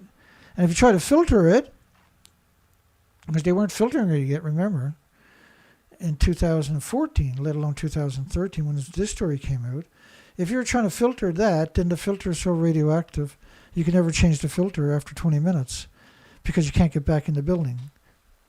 And not only that, you can't step over the hoses connecting the tanks to allegedly to the reactor buildings. And first off, they're saying they're pumping it out of the basement, but there's no way to get a hose there or to get equipment there to pump it. You can't go near these buildings. These are lethal doses. If you do go in, if you do send somebody in, it's for a photo shoot, but they would have died that day. It would have been the homeless and the destitute and the victims of society and the immigrants who don't speak the language. The bypass operation 2014 didn't work, where they're going to pump water around the site from uphill to stop it from flowing through the site. And that they promised to build a fence for $1 billion, no less. You can't build a fence to stop radiation.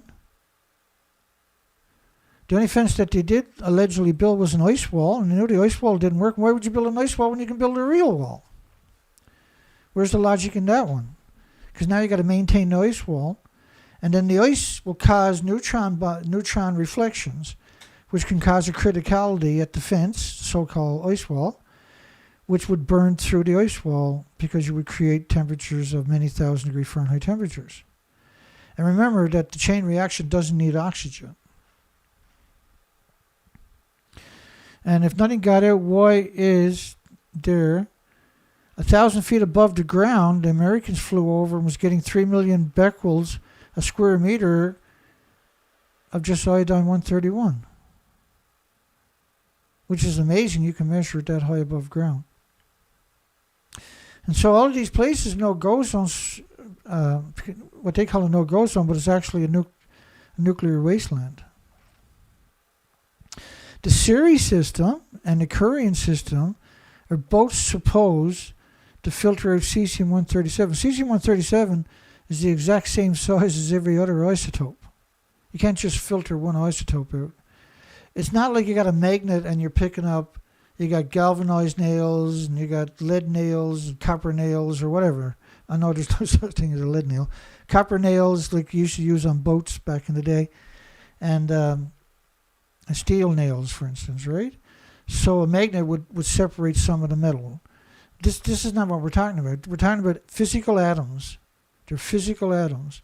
They're all the exact same size. You can't separate cesium from uranium, plutonium, or anything else.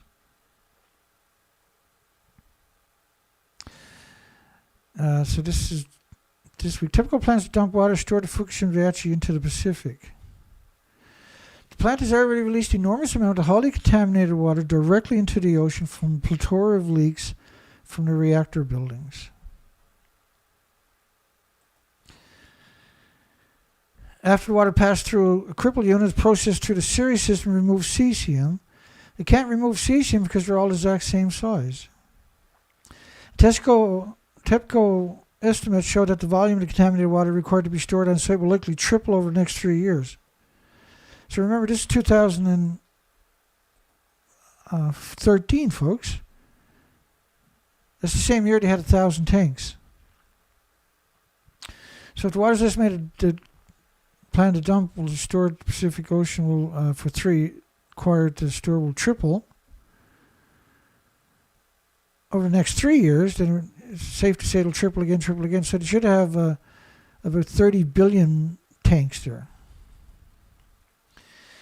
EU Energy Commissioner called Fukushima an apocalypse and that everything is out of control. France says Japan's lost control and the French should leave the country. Swiss embassy evacuated Tokyo fearing radiation, and appropriately so, by the way. Tokyo has lost almost all control of the events at Fukushima. All of these types of headlines clearly show they had no control. Clearly showed that there was no way to filter or anything else.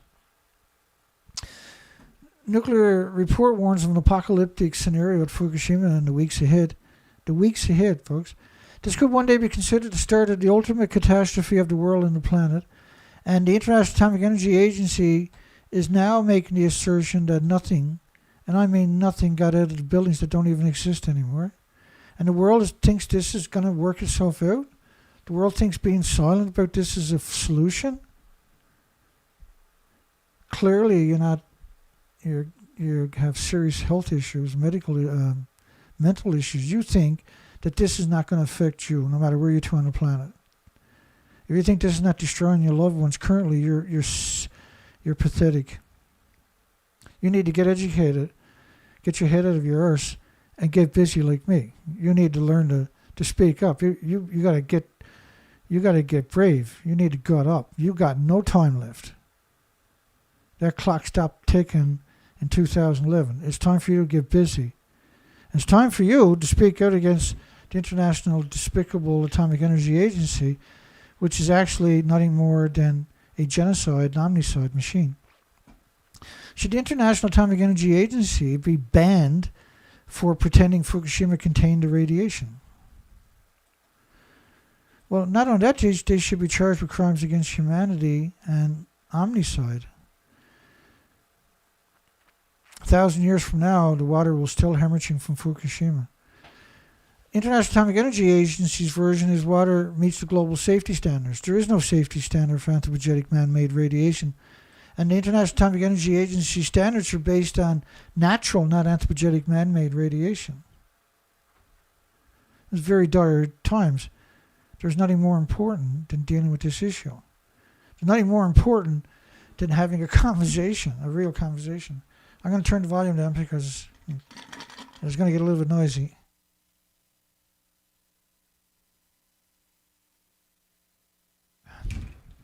My apologies.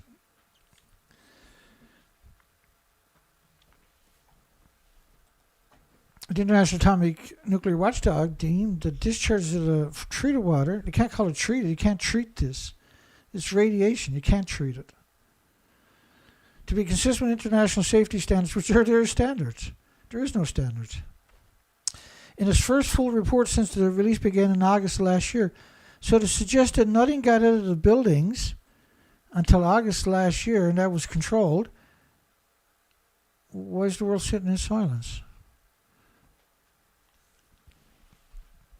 If your loved ones and your family works in the media, you should cut off all ties with them because of what they're doing. You should disown them immediately for what they're doing. If you're the child of these people, you should cut off all ties with them immediately because they're actually monsters. Your parents are actually monsters. If your loved ones work for the International Atomic Energy Agency, don't grow up and be a monster like them. They're actually worse than all serial killers combined.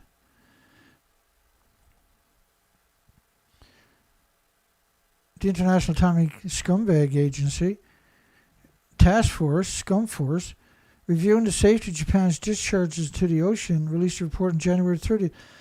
They've only been there 5 times. All of them were in 2023. Not 2011, not 2012, not 2013, or 2014, or 15, or 2016 or 2017 or 2018 or 2019 or even 2020 or 2021 or 2022, but 2023. Their 5 trips to Fukushima were all in 2023. Conducted on-site inspections. They did not. Here's media saying that they conducted inspections in 2013. Just listen to the media pretending they're in a building that actually doesn't even exist. Where I'm standing is on top of what used to be reactor building number 4. The whole of this building was blown apart by a huge explosion.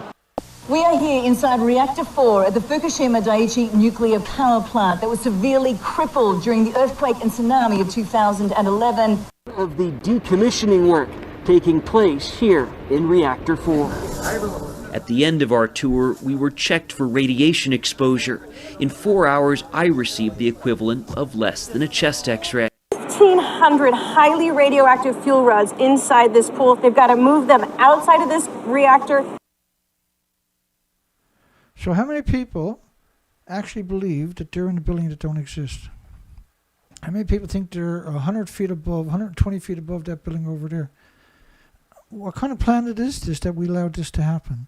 What kind of planet is it that the whole media worldwide done this exact same thing to you? Why would they do that? Because it's like a banana and a potato chip and walking in sunshine? And why are you doing that? Why is this not important enough to speak out against? How can everybody basically who has a social media site not ask this question? How can, and so simple as taking a screen capture of this right here and emailing that to a friend. If everybody done that and passed it on, within a couple of months, that would be the end of the nuclear industry, right? You say, look, they're faking being in Fukushima Reactor 4. That's all you have to do. And if you screen captured that where they're all saying it, that would be more powerful, right? But if you just took the picture and said, why are they faking being in the building? Why would the media worldwide take a chance like that? How did that become an option? So the world nuclear news, the most and they never put their names on any of the stories, the propaganda stories that they put out. In all the years we've covered them, we've never seen their name on a single story. The International Atomic Energy Agency mission reaffirms safety of Fukushima water release by the World Nuclear News. Japan's discharge of the treated water into the sea at the damaged. Again, all the words are meant to downplay every facet of the story. Consistent with the international safety standards.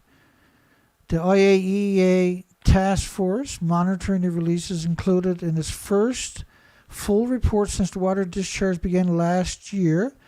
So they're very methodical about framing the narrative as if the only releases ever occurred started in 2023, August in particular, since the water discharge began last year.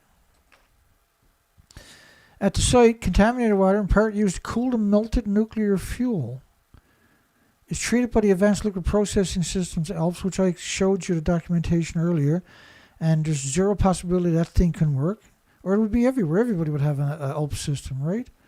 Which removes most of the radio contaminations with the exceptions of tritium. And so you do got to worry about tritium, but that's the last signal you're going to see on your Geiger counter. All the other isotopes are going to drown out the tritium. You can't actually measure tritium at Fukushima because the uranium, the curium, the plutonium, the americium, the neptunium, the strontiums, the 1,000 other fission products will drown out the signal of the tritium. And tritium's a nasty isotope. If you go through my videos and you put in can-do reactors, you'll find almost a 3-hour presentation on tritium. With all the academic studies, all the documentation, more than enough to win any court case. Is unassailable. It's undeniable. It's unattestable. The treated water is currently stored in about 1,000 tanks on site. This is 2024. I showed you earlier, in 2013 they had 1,000 tanks. The reactors typically use 4,500 tons a minute, 1 million gallons a minute. It's enough to fill, one reactor is enough to fill all the tanks, 1,000 tanks, 6 times every day. The treated water is currently stored in about 1,000 tanks on site. So they just keep regurgitating the exact same narrative, the lie, over and over and over and over and over, and there's no dissenting voices. There's never a single debate. We've never seen a single debate about this. And if you put me in debate, nobody's going to beat me. How are you going to beat my... Because I'm honest. I got the documentation. My credibility is perfect because I provide you with the documentation, provide you with nothing. And they destroy your ecosystem, your health, everybody you love. They destroy the food chain and the ecosystem itself, the biosphere. And this is an omnicide. This attacks every species out there.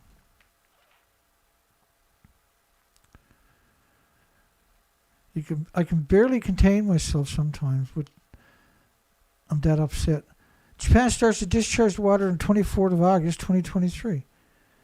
Like to suggest that they only started releasing any emissions since 2023, when this is 2013 picture, for instance.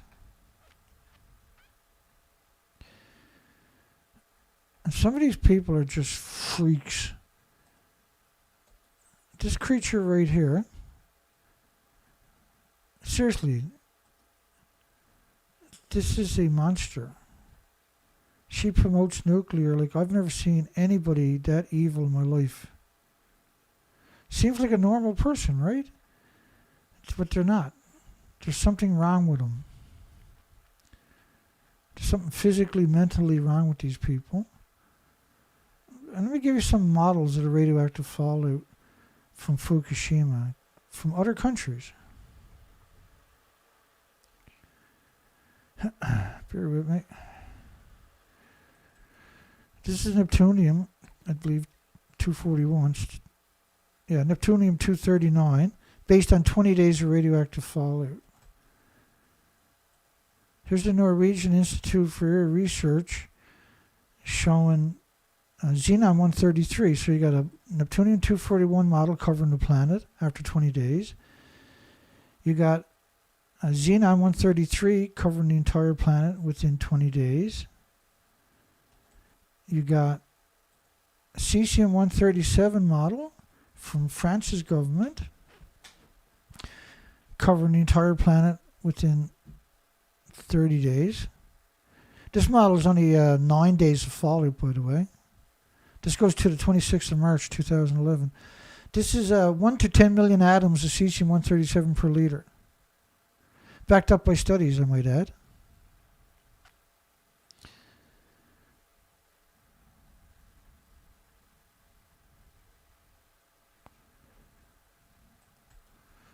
And that same study, there was also another study right alongside of it of the sulfur peroxide hydrogen buckyballs from spraying salt water on the nuclear meltdowns, which are burning at around 9,000 degree Fahrenheit temperatures, showing this trend tends to concentrate in the testicles. 360 atoms in your testicles every day from the sulfur peroxide hydrogen buckyballs inhaled by the Californians after Fukushima.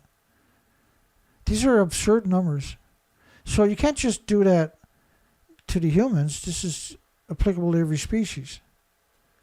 And the most vulnerable are the insects, the birds, the mammals, the animals, anything on the ground in the forest. Everything in the forest is getting full body x-rays forever. During the latest mission, the task force reviewed the facilities equipment installed at the Fukushima Daiichi plant to discharge the treated water, to discharge the ALPS. And using the word treated, it should be illegal. You can't treat this water. Based on their assessment, International Atomic Energy Agency's task force said the mission did not identify anything that is inconsistent with the requirement and the relevant international safety standards, and therefore reaffirms the conclusion from the agency's comprehensive safety report issued on the 4th of July last year. Again, these people should be in jail for the rest of their life. They have no right to be walking around on this planet. These are 100% mass murderers. These are the most vile, despicable humans imaginable to take that job and to say give these types of interviews. The team also concluded a robust regulatory infrastructure is in place in Japan to provide operational safety oversight of the discharge of the treated water. You can't treat water for something that doesn't even exist anymore.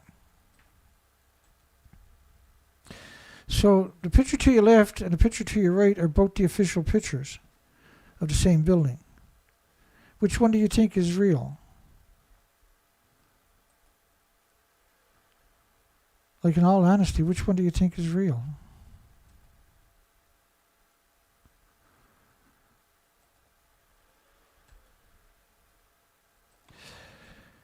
You know, if nothing got out of Fukushima, how do you explain that? U.S. study showing Xenon-133 in Washington was 450,000 times above detection levels. 450,000 times. That's that model right there, by the way. 450,000 times. And it persisted for weeks. No, it never goes away. The plumes of uranium, plutonium, curium, which is the biggest byproduct of the radiated fuel rods, never go away. IAEA on-site review confirms the safety of Fukushima treated water. Again,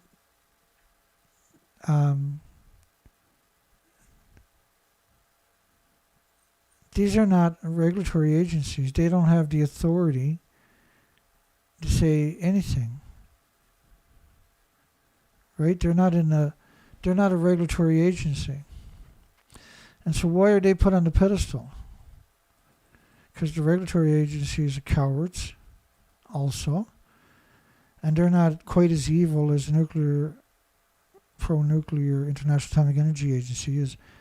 So, like, the question is, why do they hate you so much?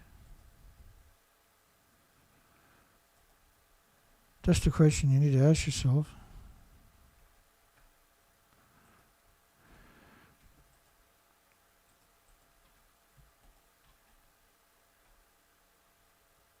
Hang on here.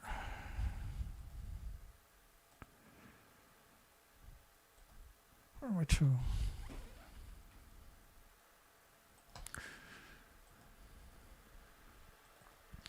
2019, they admitted to having 105,000 storage sites for 1 ton bags of radiation. But in July the 13th, 2023, last year, Young Jong-il, the professor of the Department of Nuclear and Quantum Engineering in South Korea, said that the 1.37 alleged million tons of wastewater stored at Fukushima tanks included approximately 2.2 grams of tritium. Think of that statement. That's such a bizarre statement. When the buildings don't even exist and they each had around 10 million pounds in it. And that the discharge is like throwing 3 grams of sugar into the ocean. I can't even wrap my mind around why they hate us that much. I can't wrap my mind around why everybody, all the bloggers and all the media, alternative media in particular, is so silent. I can't comprehend that. How can you suggest that the only thing got out of this is equal to 3 grams of sugar? How can you quantify an assertion? This is a professor of quantum and nuclear engineering in South Korea at a major institution. So if you can't trust your major institutions, you need to stand up and fight back with everything in your body, with every fiber in your body. You are in deep trouble. You have no future. Your loved ones on the planet has no future. And you don't have a right to pass this on to the next generation. Japan's discharge, this International Atomic Energy Agency themselves, of Elb's treated water is in line with international safety standards.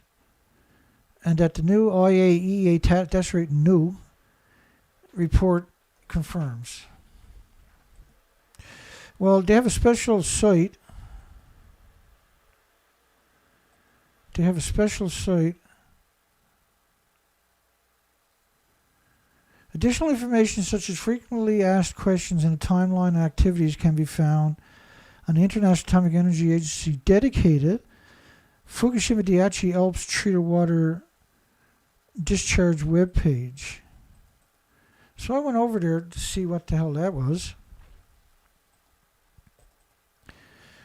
Will the findings of the International Atomic Energy Agency review be legally binding to the Japanese authorities? The results and conclusions of International Atomic Energy Agency reviews are not legally binding. They're not legally binding because they don't have any authority. They're just a corporation like McDonald's. And generally, the International Atomic Energy Agency safety standards are not legally binding for member states.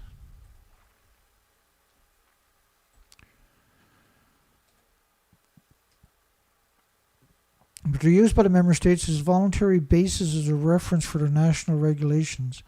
And the government of Japan remains fully responsible for the safety of handling Alps treated water, not the International Atomic Energy Agency. Even though they're out there in the media as their official narrative, right?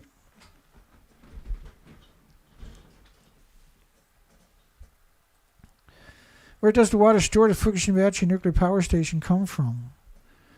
Since the accident in 2011, the water is needed to continually cool the melted fuel and the fuel debris at the Fukushima Daiichi plant. In addition to the water pumped in for the purpose, groundwater also seeps. Doesn't seep, it floods, it flows into the buildings. You can't contain it. And rainwater falls into the damaged reactor, and snow, and typhoons, and the turbine buildings. So why are we talking about the turbine buildings? Well, that's right too, they're nuclear wastelands from the detonations. When water comes into contact with the melted fuel debris, and other radioactive substances, it becomes contaminated. The contaminated water is treated through a filtration process known as the ALPS to remove most of the radioactivity being stored. I explained all that earlier, folks, if you're just joining us now. And so there is no filtration system. You can't filter the stuff. I showed that documentation earlier. International Atomic Energy Agency declares the release of Fukushima treated radioactive water as safe. And the decision to pump the water into the Pacific Ocean, which doesn't belong to the IAEA, doesn't belong to Japan. It's the lifeblood of our planet. Water is the most sacred thing on this planet. There's nothing more sacrosanct than water. You can't have a single species on the planet without water. It's the most important thing imaginable. I want everybody here to go 10 days without water. Guess what's going to happen to you? You're going to die by day 3. So don't do that.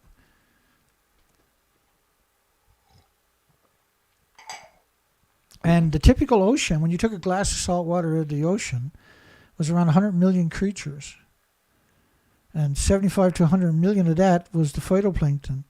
So if you took a cup smaller than this, and you can't see it because it's green, if it's a cup smaller than that, which is kind of interesting, the invisible cup, people see me drinking, they're like, what's going on? That looks so weird. Like the most egregious thing you can do is contaminate the ocean. It's 70% of your planet, which creates all the fresh water on your planet is created through the evaporation of the ocean. The rain clouds bring that water now into the coastlines and deposits it, and that replenishes your glaciers, your estuaries, your streams, your ponds, your everything. And the whole ecosystem is based upon that too, by the way. Right? Because the ocean is the basis of your food chain, the basis of the oxygen chain, the basis of the carbon sequestering chain. And we've already destroyed it. We didn't break it, we destroyed it. Well, the nuclear industry did. Nobody on the planet would have consented to nuclear if they understood any of the nuances, the minutiae, the details of the details. Has caused controversy in the region since its commencement. last August. So again, you see this framing that everything started last August. But they don't show you these pictures of the reactors. They show you that picture there. They don't show you these pictures, because then you're going to know that everything is gone. The story only works when you show that kind of picture. It doesn't work when you show this picture. Because that's the truth. That's the cover story, figuratively and literally.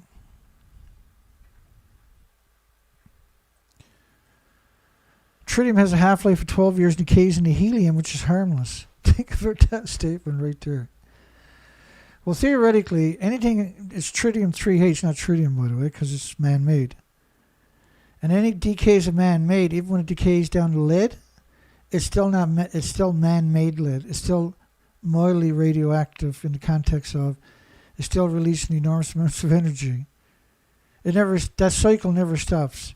They decided to call it harmless when it gets to lead, but it's actually they acknowledge it's not natural. There's nothing in the ecosystem that has an autoimmune trigger that can defend against it. The level of tritium found in the surrounding water since the initial discharge well below the World Health Organization, which is the exact same as IAEA, which is United Nations, which doesn't have any sovereignty over any country. And scientists have noted, what's their name? That China's own nuclear power plants release wastewater with higher levels of tritium than that found in Fukushima discharge, which is, you got to be an extra piece of shit to post that, or you got to be an extra worthless sack of shit to utter that statement right there. You really got to be something special, Elfie Shaw. You really got to be a scumbag to put that type of connotation right there, right? And suggesting they only discharged a total of water since August, which was when they officially started releasing it. But how can it be official when the buildings are hemorrhaging radiation since day 6? A week-long journey filled with delicious and savory flavors. I'm only using the word meltdown instead of the plural. For a week-long journey filled with delicious and savory, experience the cultural richness of the Fukushima Fair in New York City, a captivating event unfolding over 7 days of sunrise market in the Japanese village in Brooklyn. Immerse yourself, and they're sort of inviting children to go there, by the way. The Fukushima Fair is a celebration of genocide and omnicide. A week-long journey filled with radioactive food and fake hospitality that defines the scumbag Japanese culture. Japan farm and fisheries export hit record 1.45 trillion in 2023. Remember, the food was banned by 55 countries for a decade. They replaced those people and then they removed the bans. Japan's agricultural. You have to be insane to eat anything agricultural from Japan. You literally have to be insane to eat anything from Japan. If you think that radiation is not going to affect you, you are sorely mistaken. Despite rising for the 11th consecutive year, you know why it's rising? Because it fell for the first couple of years, right? After the accident, which obviously wasn't an accident. You built it in an earthquake zone with thousands of earthquakes a year and a 3,000-year legacy of massive tsunamis. So you knew at some point that was going to happen. And not only that, you left all the fuel at the top of the building in the worst possible place. The ultimate in just idiots. The ultimate idiot machine to do something like that. It's a planned genocide, right? Canadian Nuclear Association's president, piece of shit John Gorman, disgusting John Gorman, on shifting perspectives towards nuclear energy. What a revolting parasite he turns out to be. And look at the fucking face he got on him. Like, really, look at the face on that guy. As if that's somebody you want to trust. That's the face of defiance, right? That's the face of like, I'll kill everything in Canada if you let me. That's what that face means. I'm a piece of shit face. Trust me, he's saying to the nuclear industry, the pro-nuclear community, trust me, I'll kill everything for your jobs. I don't care about anybody, even myself. He's super evil is being very, very polite. He's super evil piece of shit.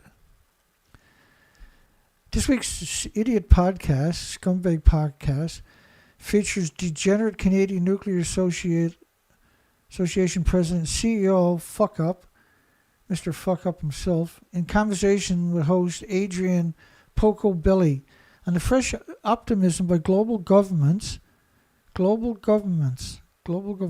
towards nuclear energy as a safe and reliable way to reduce the greenhouse gases. Well, it's the opposite. The radioactive emissions pulse energy at the speed of light every second. The plumes cover the planet. The models of gas, oil, and coal emissions don't cover the planet and don't pulse energy every second for millions of years. So this model is based on 26 days of radioactive fallout on the bottom over there. March the 18th is 7 days after the tsunami, 2 days after the last reactor blew up. The top model. Look at the green is the radioactive fallout. It's huge numbers we're talking about. So that model is greenhouse.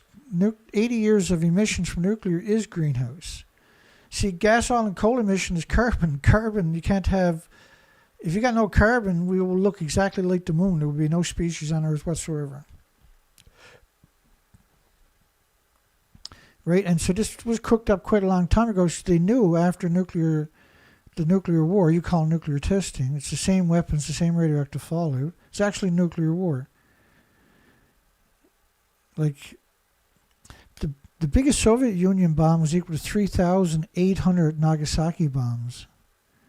It's equal to 3,800 nuclear weapons going off at one time. If that's not a nuclear war, what is? If that's not a nuclear war, what the fuck is? Call in at 709-589-4406 and tell me that wasn't a nuclear war. I want to hear it.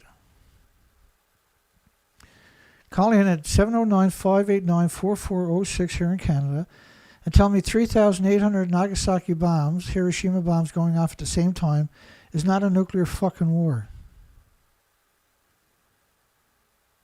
Just that one bomb alone would have been considered the worst nuclear war in human history. It's the same radioactive fucking fallout.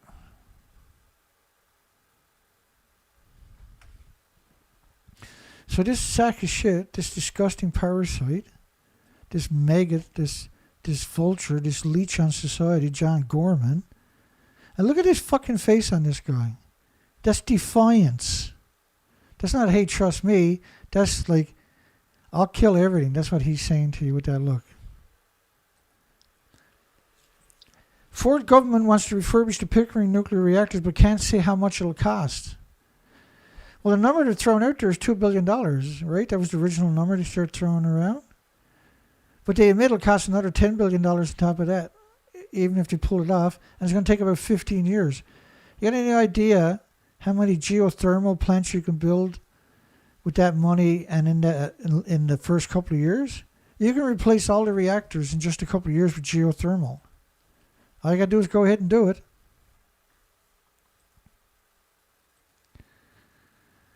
And this is the same guy, Rob Ford, who last year in 2023 closed 750 solar and wind farms in Ontario that were competing with the nuclear.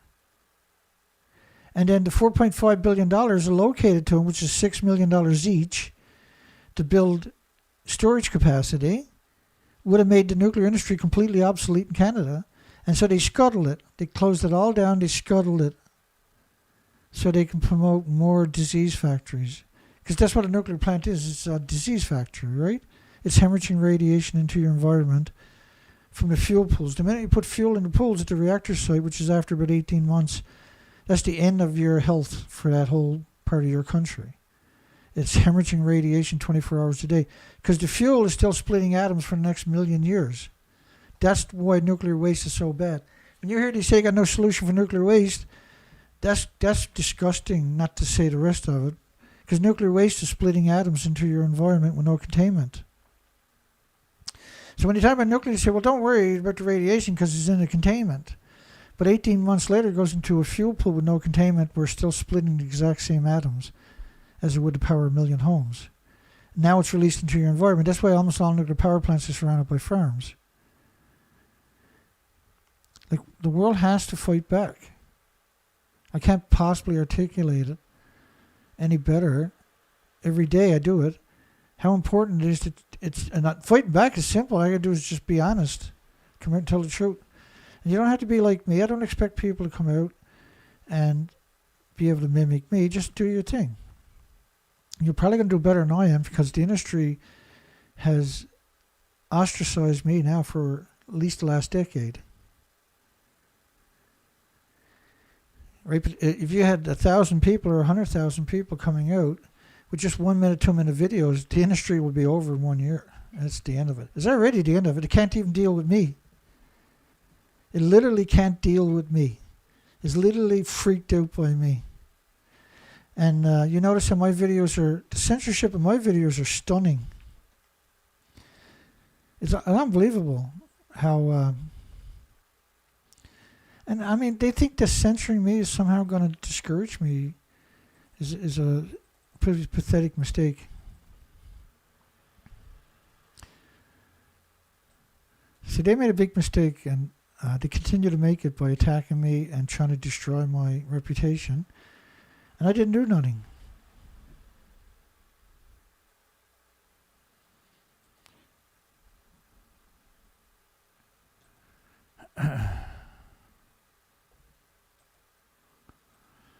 Just bear with me.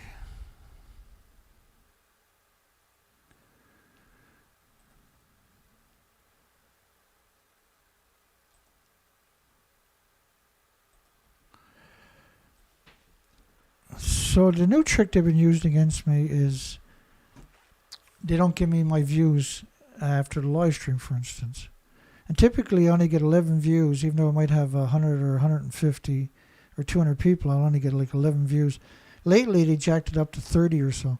Fukushima Nuclear Meltdown Daily Radioactive News Show, this is my last show, was 2 hours, 3 minutes, 21 seconds. I had 31 views, but I had 44 people like the video. And 108 on the video. And 2 hours, 3 minutes, 26 seconds. So my video got 5 seconds longer after 12 hours. After 12 hours, my comments will show up. After 12 hours, my videos will get 5 seconds longer. What are they adding on to my videos? So for the first 12 hours, my videos will stay at 2 hours, 3 minutes, and 21 seconds. And then at the end of 12 hours exactly, it will gain an extra 5 seconds. That's why I tell people it's important you watch my video in the first 12 hours because we don't know what they're doing. They might be putting software in there to track you. So to fight climate change, carbon-free nuclear, the move by the Energy Minister Todd Smith is rekindling the debate over nuclear versus renewable, heading into a carbon-free future. So they're trying to, again, they're very strongly, they're very boisterously trying to associate everything with carbon except for nuclear. Nuclear is considered carbon-free. And they're doing it for the climate change. But the reason we have climate change is 80 years of nuclear fallout. That is climate change. It's pulsing energy almost at the speed of light every second. It does that for 8 decades. That's heating the planet up. The whole planet is covered in radioactive plumes. Gas, oil, and coal emissions don't create plumes that covers the whole planet. Go up and look up models of carbon. You're not going to see any models of even the top one, let alone the bottom one. It's 26 days on the bottom, by the way. And that plume never goes away. And the radiation, it gets assimilated into your trees, your plants, your pollen, but it's still pulsing energy at the speed of light every second. So when you fill up a bee's nest with radioactive pollen, that whole nest is pulsing energy at enormous rates. If you got Geiger counters, You should be measuring the bee's nest, and I guarantee you, you're going to run away. The Geiger counter is going to say, run away. Run away as quick as you can. Cost of Hinkley Point C skyrockets. Again. Can you imagine how much energy it takes to light up Hinkley Point? You're gonna, like 2 dedicated gas and oil and coal plants, the large ones, to build the site. Look at the energy. To run the site because it can't run on its own power, and another 60 years, 100 years to decommission it. It needs external power dedicated to it.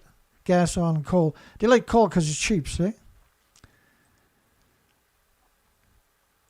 It seems hardly believable that the cost of building our flagship nuclear plant, Hinkley Point C, in Somerset, has now spiraled to as much as 46 billion sterlings, which is 58 billion American for 2 plants. 58 billion. Because they steal the majority of the money. The majority of the money goes to administration, right? It's absurd. And they're, what, a decade away from being finished. There's zero possibility that's not going to double. These are idiots. The whole industry, nothing but idiots, scumbags, and cowards. The entire industry. It's a coward society, right? If we are to decarbonize our economy by 2050, nuclear must be part of the mix. Like, what are you talking about decarbonizing? The nuclear emissions is your enemy, not carbon. You can't have any species without carbon.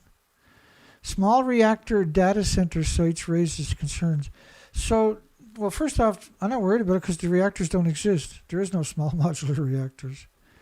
And then suggesting that they use them for server sites, for internet server sites, is these dirty little bombs that are incredible dirty because they're using mixed oxide fuel, plutonium, mixed oxide uranium fuel sites. It's absurd that you're going to suggest doing something like that. Just going to put them wherever you feel like it. Nuclear disease factories wherever you feel like it. Yeah, and how many of them are going to blow up before they finally get the kinks out of the system?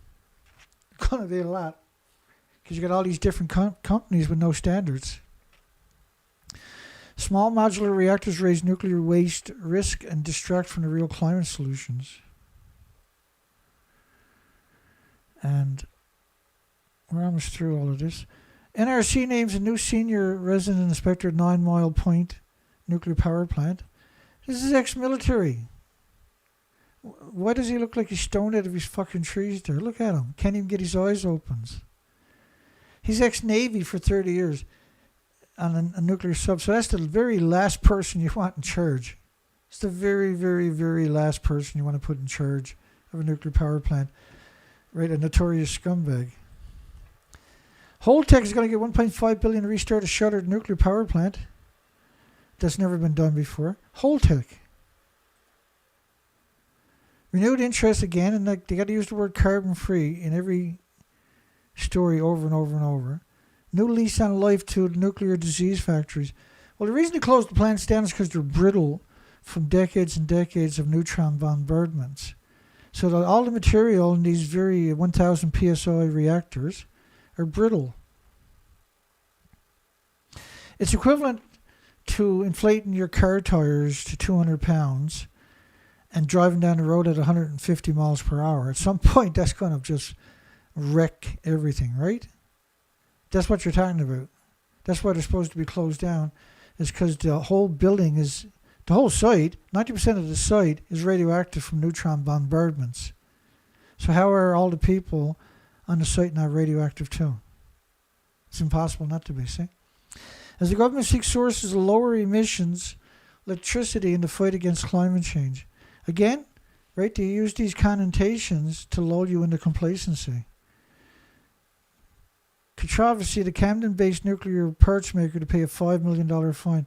Holtec International avoided criminal prosecutions relating to false documents. And they're given an old decrepit nuclear power plant. And Holtec makes their money. They bid on a nuclear power plant decommissioning site. and they have to decommission it for cheaper than the money that they got is allocated to decommission it. So say there's $2 billion for to decommission it, but it's typically going to take another couple of billion. Holtec shows up, Chris Singh, and says they'll take it over for the contract, but the only way they make a profit is if they come in under. Anything left over is their profit. And so they're going to cut every corner. They're going to ship whatever they can when people are not looking to the local landfills on top of that, which are going to contaminate your local drinking water supplies and destroy your communities for 1,000 miles around you.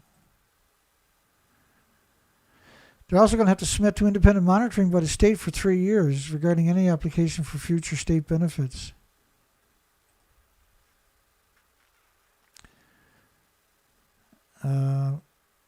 Japan, the first quake caused many problems to the Shika nuclear power plant. Well, first off, we got no pictures. We got no pictures of the community. And the community of Shika was the highest earthquake level you can get on Japan's scale. It was a 7 out of a 7. And they call it a tremor. These are not tremors. A 7 out of a 7 is a massive earthquake. Right? To put in that connotation that it's a tremor is completely dishonest. So now, before they said they had 1,600 fuel rods, now they come out and say they got 1,657 fuel assemblies in the spent fuel pools being cooled using external power. They lost all external power, by the way, which is 3 million pounds. It's over 3 million. It's close to 4 million, but we're going to go at 1,800 pounds per assembly. There's 100 rods, and each rod weighs 18 pounds, 12 feet long. And so we know that coastline got rose up 13 feet for 800 feet out, 820 feet out. And so they show you these grainy pictures. But the Noto quake exceeded projections of nuclear plant operators. And this is not showing you the raised coastline. So this is pre-Noto earthquake. And look right down here, what do you see there? Farms? Is that farms in the bottom right-hand corner? Look at this.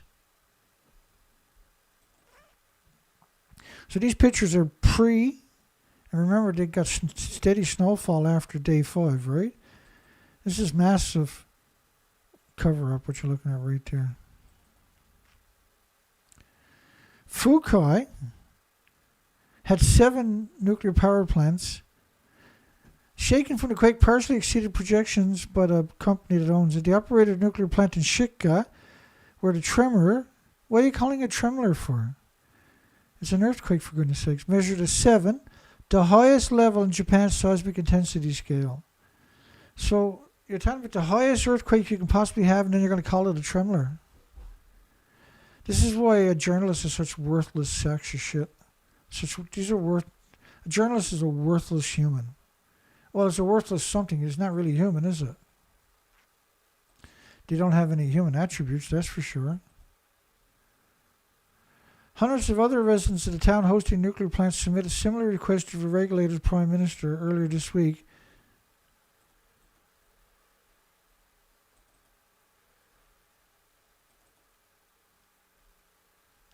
To not open that plant.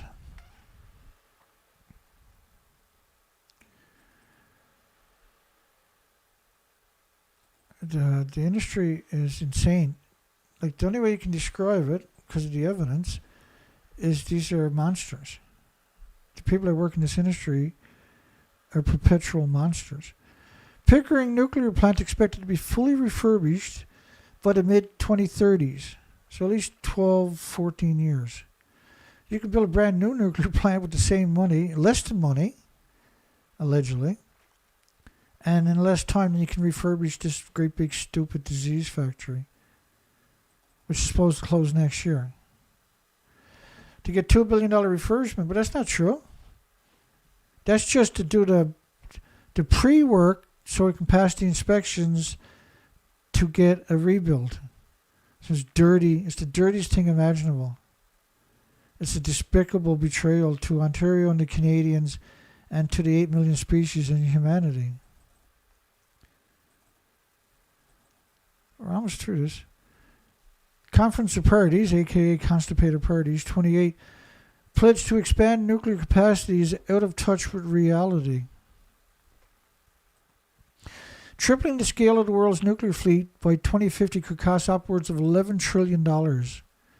So if you took $11 trillion and you divide it by $5 million, which is the cost for geothermal for a megawatt for 1,000 homes,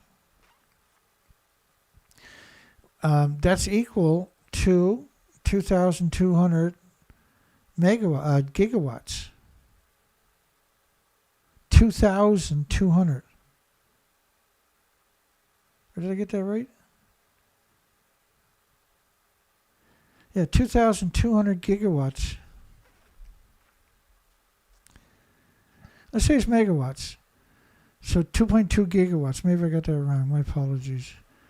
Divided by 5 is $5 million is 2,200,000. Oh, that's right. 2,200,000 megawatts, which is 2,200 gigawatts, which is 2,200 large nuclear power plants.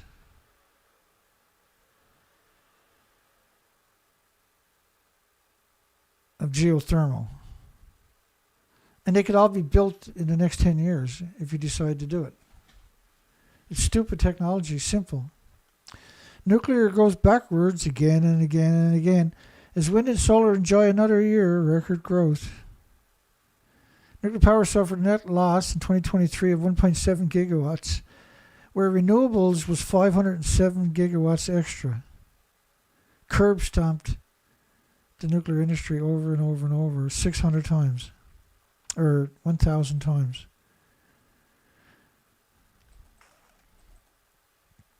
The global nuclear fleet has grown an average of 800 megawatts per year.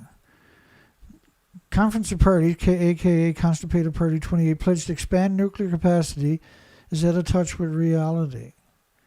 The global nuclear fleet has grown an average of 800 megawatts a year, and at this rate, the nuclear capacity in 2050 would be a mere 386 gigawatts. For recent constructed reactors, each gigawatt of generation capacity costs around $15 billion, meaning a bill of around $11 trillion to build 730 gigawatts needed to triple the current capacity.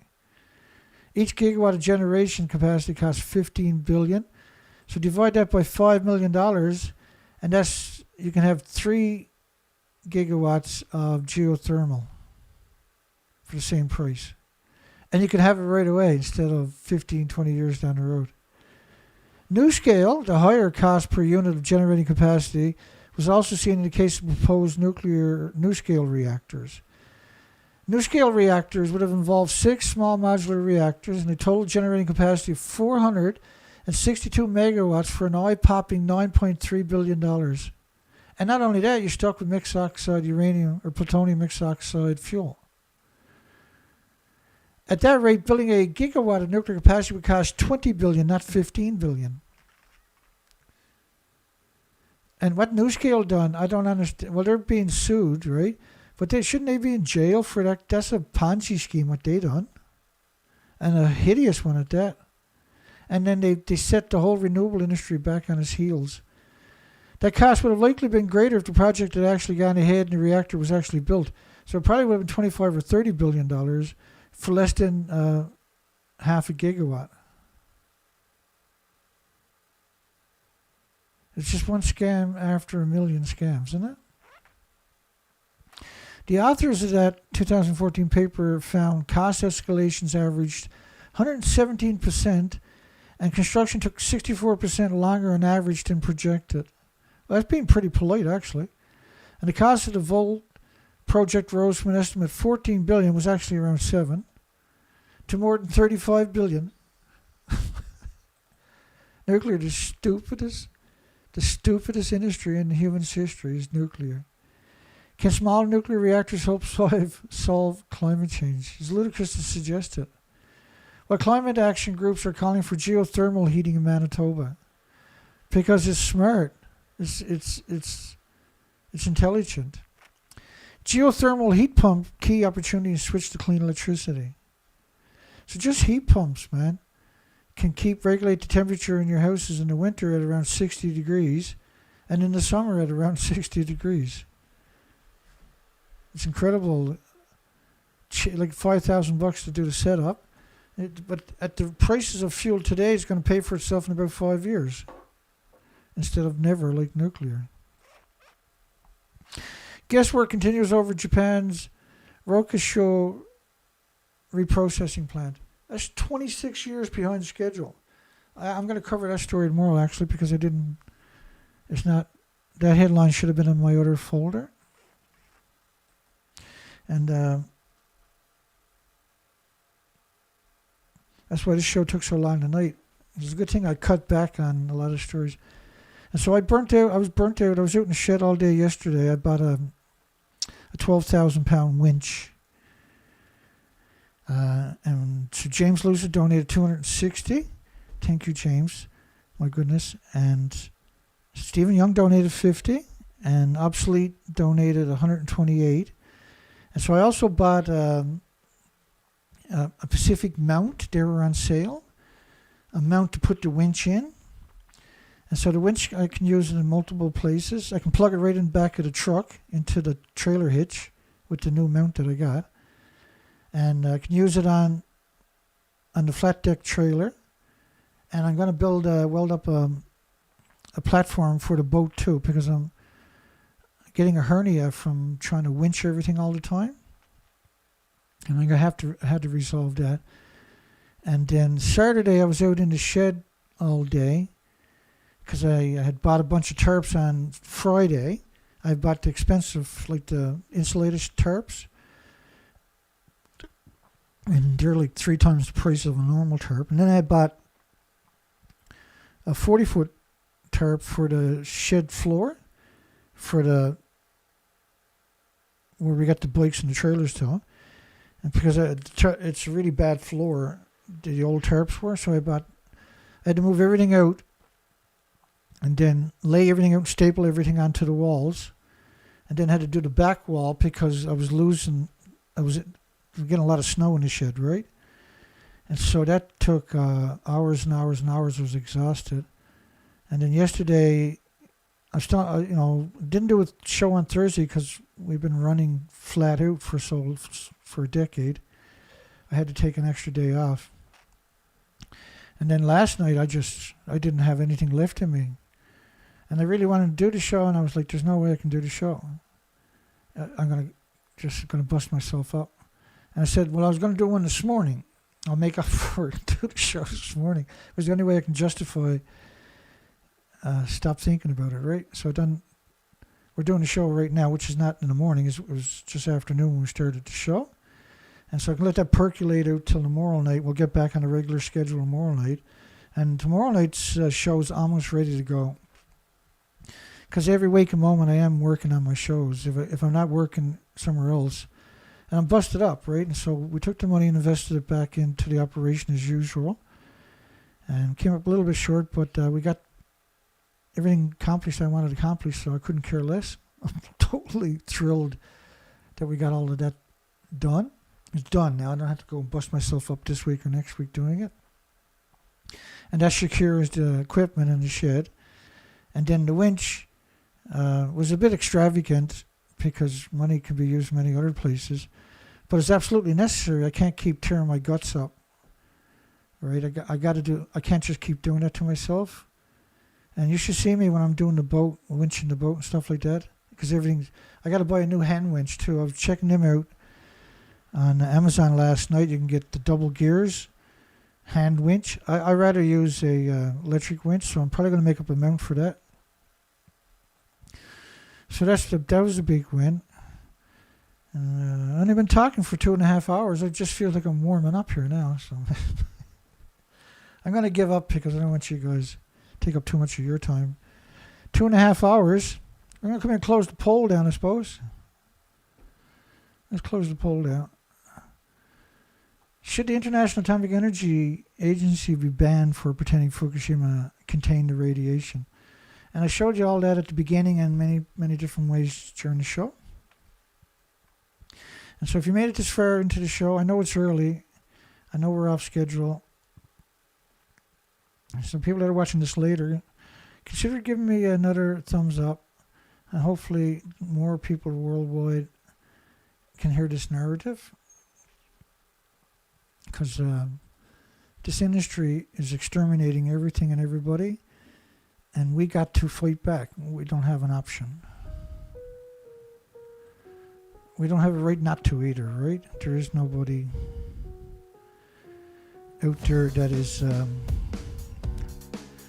yeah, so have a great day, everybody. Yeah, the showtime is odd, yeah. I do that once in a while to try to catch up. And it's better than waiting till the night for me, because normally I do my shows at 10 p.m. my time. And we started today's show at 1:30 my time in the afternoon. And that gives me a chance to recover from the rest of the day, because I'm still not back to normal. And then, so that gives me an extra 3:30, 4:30, 5:30, 6:30, 7:30, 8:30, 9:30. That gives me an extra 7 hours in between shows. Doesn't sound like a lot, but when you're as burnt out as much as I am, it's trust me, it's a lot. Okay, good night, everybody. Hugs for everybody. Extra thanks to everybody that was able to donate. You made a huge difference. And we got some much needed equipment. We got the extra tarps on top of that. And we got a real winch. A 12,000 pound winch is not a small winch. That's a real winch. That's going to do whatever it needs to do. So I'm pretty thrilled that we got that resolved. We'll see everybody tomorrow night. It's the regular time. Have a great day today. Have a great night. And my apologies to everybody that normally catches the show at 10 p.m. I came out early. That's not normal, but it happens. We'll see everybody on the next show. Have a great night, everybody. We'll see you soon. Take care.